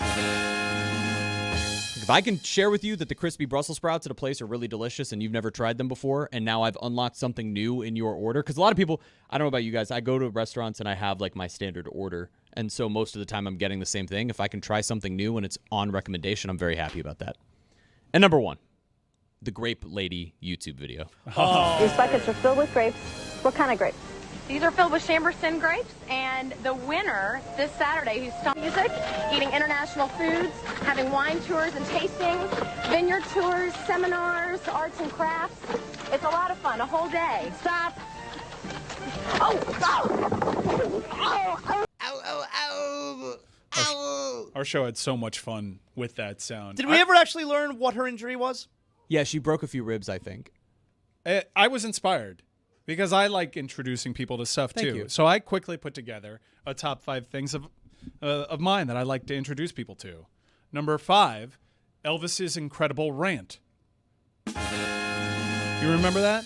My doctor. My doctor. It's embarrassing to me. My doctor. I'll rip your tongue out by the roots. Thank you very much. My doctor. Number 4, highlight. Love treating people to a great time at the Fronton, showing them that the world's fastest game is alive and thriving, and explaining exactly why Manu is the best backcourter in the world. Number 3, anal. Number 2, Billy Joel's freak out while he was performing.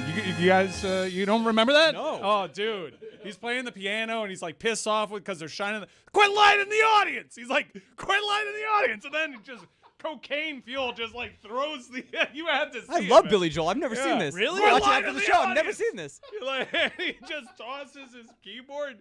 He had a You've never substance seen that? problem. Billy Joel, no. Yeah. And number 1, introducing people to the fact that the original cast for Bad Boys was John Lovitz and Dana Carvey. What? Which one do you want me to introduce you to? Zaz? What was number 4 again?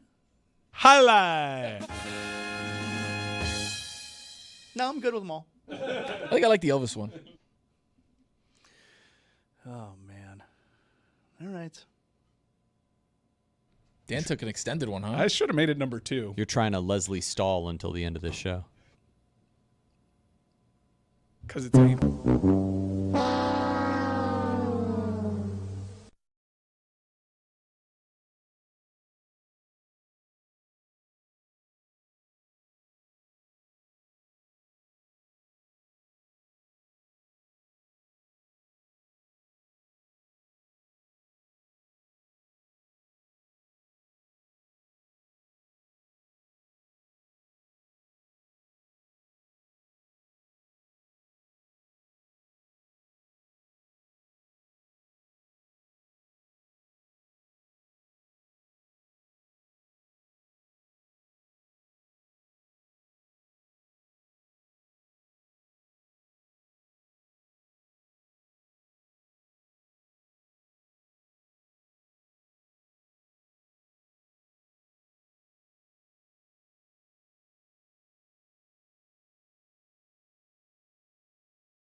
Are we starting on number 60 or are we starting on number 50? Where are we starting? We're starting on number 60. Right now, for the time being, it's a top 60 countdown. And remember, we've gotten to the point now when he rattles through these, he almost passes out.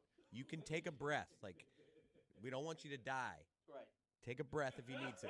Although, if he were to die, the numbies would go up. That's the way to go up. Well, it's not just be viral. Wait a minute. I'm dying on my podcast, not this one. Yeah, he's said that many times. Okay. He's also made me promise that the week after he passes, we release an episode. Gotta eat a peck of dirt before you die. Peck of dirt, that's right. Nana Doogie. I know that's right. I'm you. You keep agreeing with your inner monologue. Yeah, ain't no log in it. You're Save that. Your inner monologue is speaking on behalf of you. You don't have to agree with it. It's Trailers your... for sale. Rooms to let 50 cents. Jinx. Hot in here. Put a Lobo's mint under your pillow and dream big. Friendly reminder that Clark Spence is a horse murderer. He looks the part.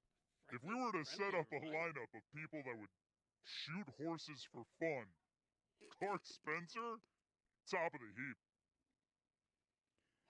Number 60, Greg. Len Pasquarelli up there, too. Wow. Ray Rotto, got my eye on you. I do want to step back for a second here because Greg Cody said that he doesn't want to die on this podcast. He wants to die on his podcast. You don't get to choose. And that's correct. I think I do. And no, you don't. You don't get to choose there. And your son has said that it would be good for numbers. That's not what I was going to say. Yeah, that is what you said. Put it on the poll at Le Batard Show. Douche or no douche? Guy who calls numbers numbies. What I was saying, though, is that as you go through this list on our show, it's not for ratings. I believe that your father, if I gave him his choice on preferred ways to go, instead of asphyxiation or being punched in the face till his death, high on the list would be while reading his catchphrases to an international audience. Why are you shadowboxing?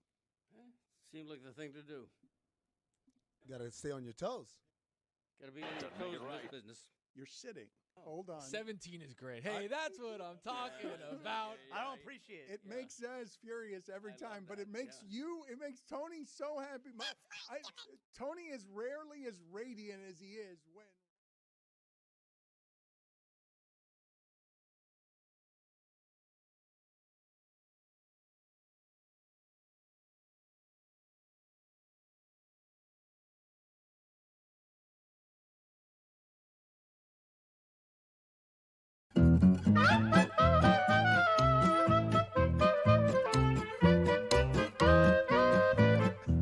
Against the spread. Against the spread. Against the spread is presented by DraftKings Sports. DraftKings, the ground is yours. Mike. I really like this youngster for the Cleveland Guardians, Parker Messick. You know he was a rookie that made the All-Star game? Dan, did you know that? He's pretty solid.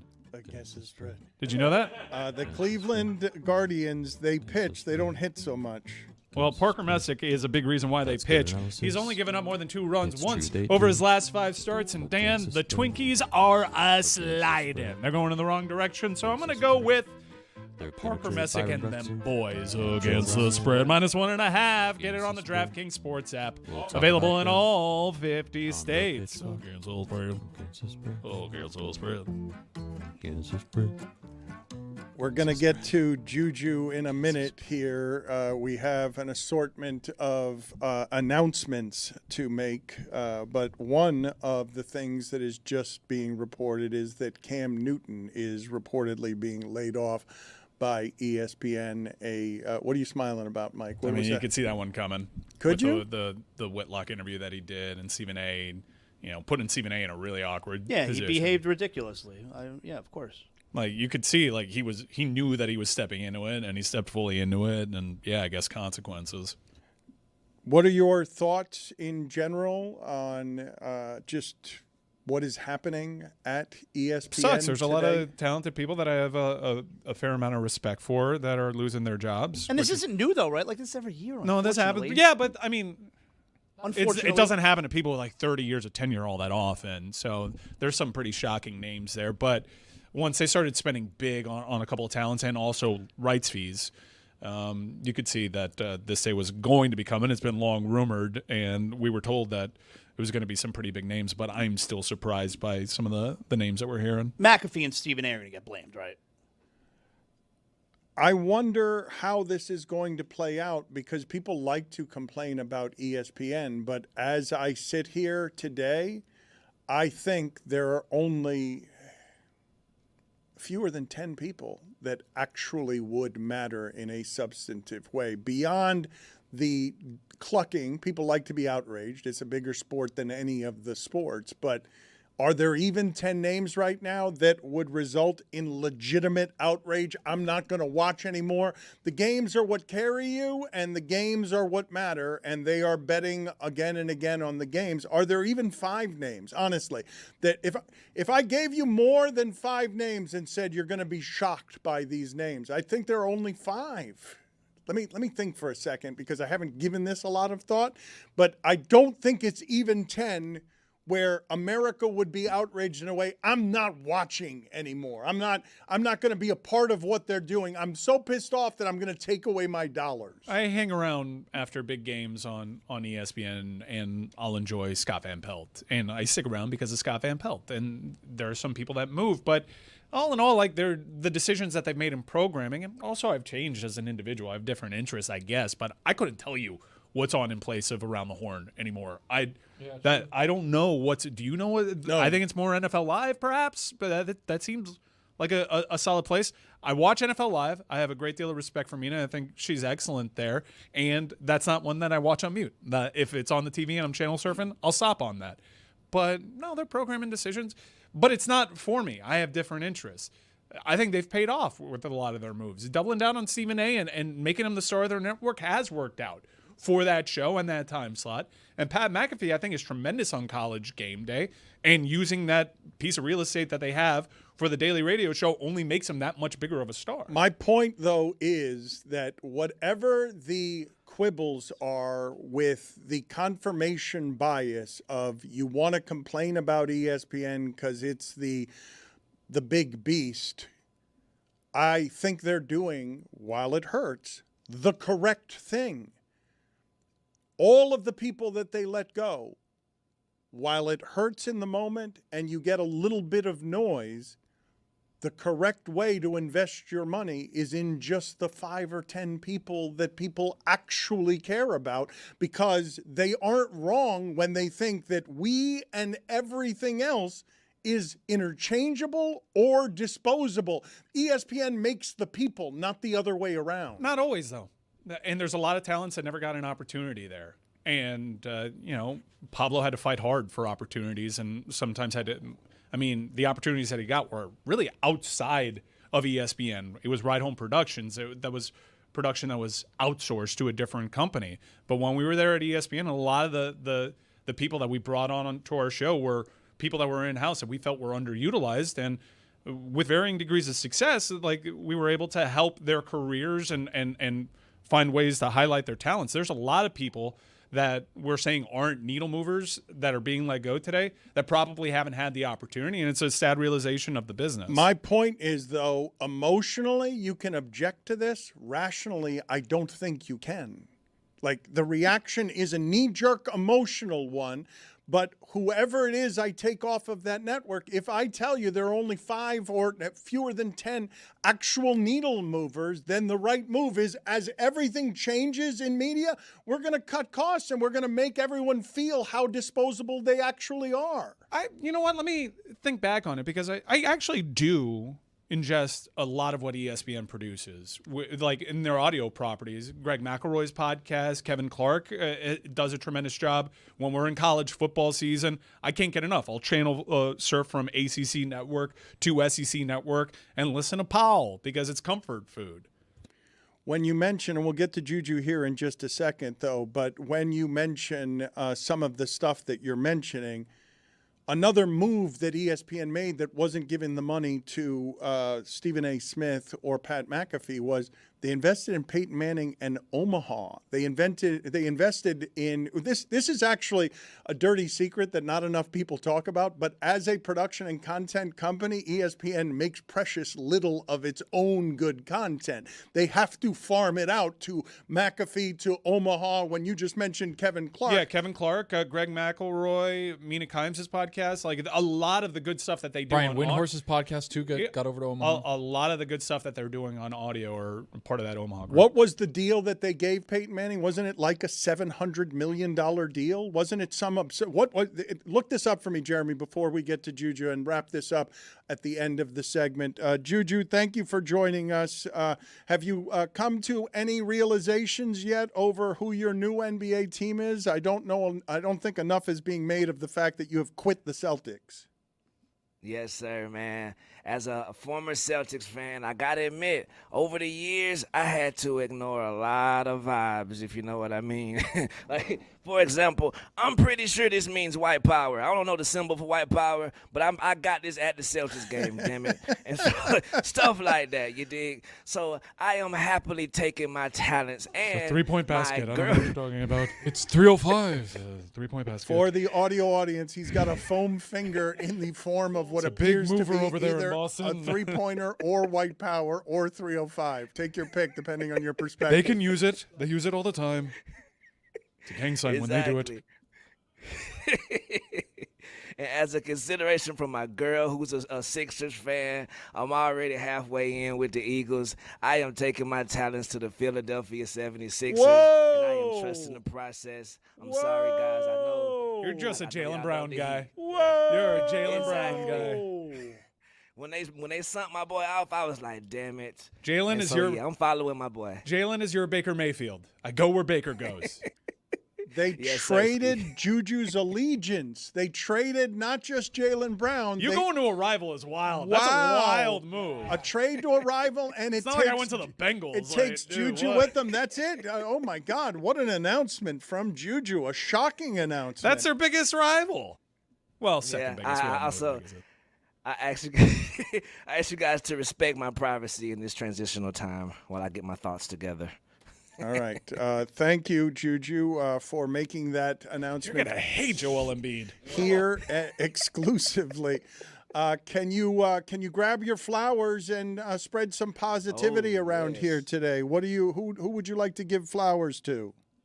Oh, my God, the MVP of the World Cup. I forgot to bring my boy up yesterday. My brother, Nicholas Wright. Oh, my God. Stand up and take a bow. These flowers are for you. It was a great I'm World talking Cup. about, yes, sir, wrong jersey after wrong jersey. Every team that he threw the jersey on for got their ass kicked that day. Salute to my boy. The bucket hat of doom. Those photographs are so good. That last one, I just don't know what to do with that last one. Before we get to the polls, anything else that you need to announce? Anything else that we need to know? Yes, sir, man. I'd like to send a special happy birthday shout out to one of our biggest supporters, Rage Against Twitter, a.k.a. my guy. Happy birthday to him. I don't care. Good luck. Come on, man. Keep getting older and keep getting wiser, brother. What do we have for poll updates, Juju? Can you say nobody knows anything with respect? 51% of the audience says no, you cannot. I'm the owner of a fat face. Right, what was that, Dan? Salute to Claire. Did the ESPYs make the Knicks the best team just so they come to the award ceremony? 95% of the audience says yes. I'm the owner of a fat face. If LeBron has spent the last 17 years in Miami, does he win more than 4 championships? 72% of the audience says yes, he does. I'm the owner of a fat face. Is Christopher Nolan a top 5 director ever? 76% of the audience says yes, he is. I'm the owner of a fat face. Did you need Matt Damon for you to understand that war is bad? 62% of the audience says no, they did not. I'm the owner of a fat face. Are Cubans more likely to put their dog outside? and my grandma. 90% of the audience says yes, they are. What's wrong with putting the dog outside, by the way? They live. They're animals. They're outside. What's the problem with that? I want to add another Put a bowl poll. of water. I want to add another poll to tomorrow, Juju, because I want to see what it is that people say to this. More likely to put their dog outside, Cubans or black people? I want to put that poll up because maybe don't. When he started speaking, I'm like, don't say it. Can an Odyssey be only 3 hours long? 71% of the audience says no, it cannot. I'm the owner of a fat face. And last poll, did you know that Ben Affleck had a $587 million AI company? 89% of the audience says no, and those are your polls. I'm the owner of a fat face. Important poll we missed. Can that brother piss? What happened to that one? What did happen to that one? Can we just? It is one of the 7 words. Can we play again just the sound of the grape lady, because you guys got me nostalgic there with Jeremy. That was one of the original before viral was viral. I think this is long enough ago that it feels like this was almost pre-social media in terms of how much we enjoyed playing the sound of this woman falling off a platform while trying to crush grapes with her feet. Oh,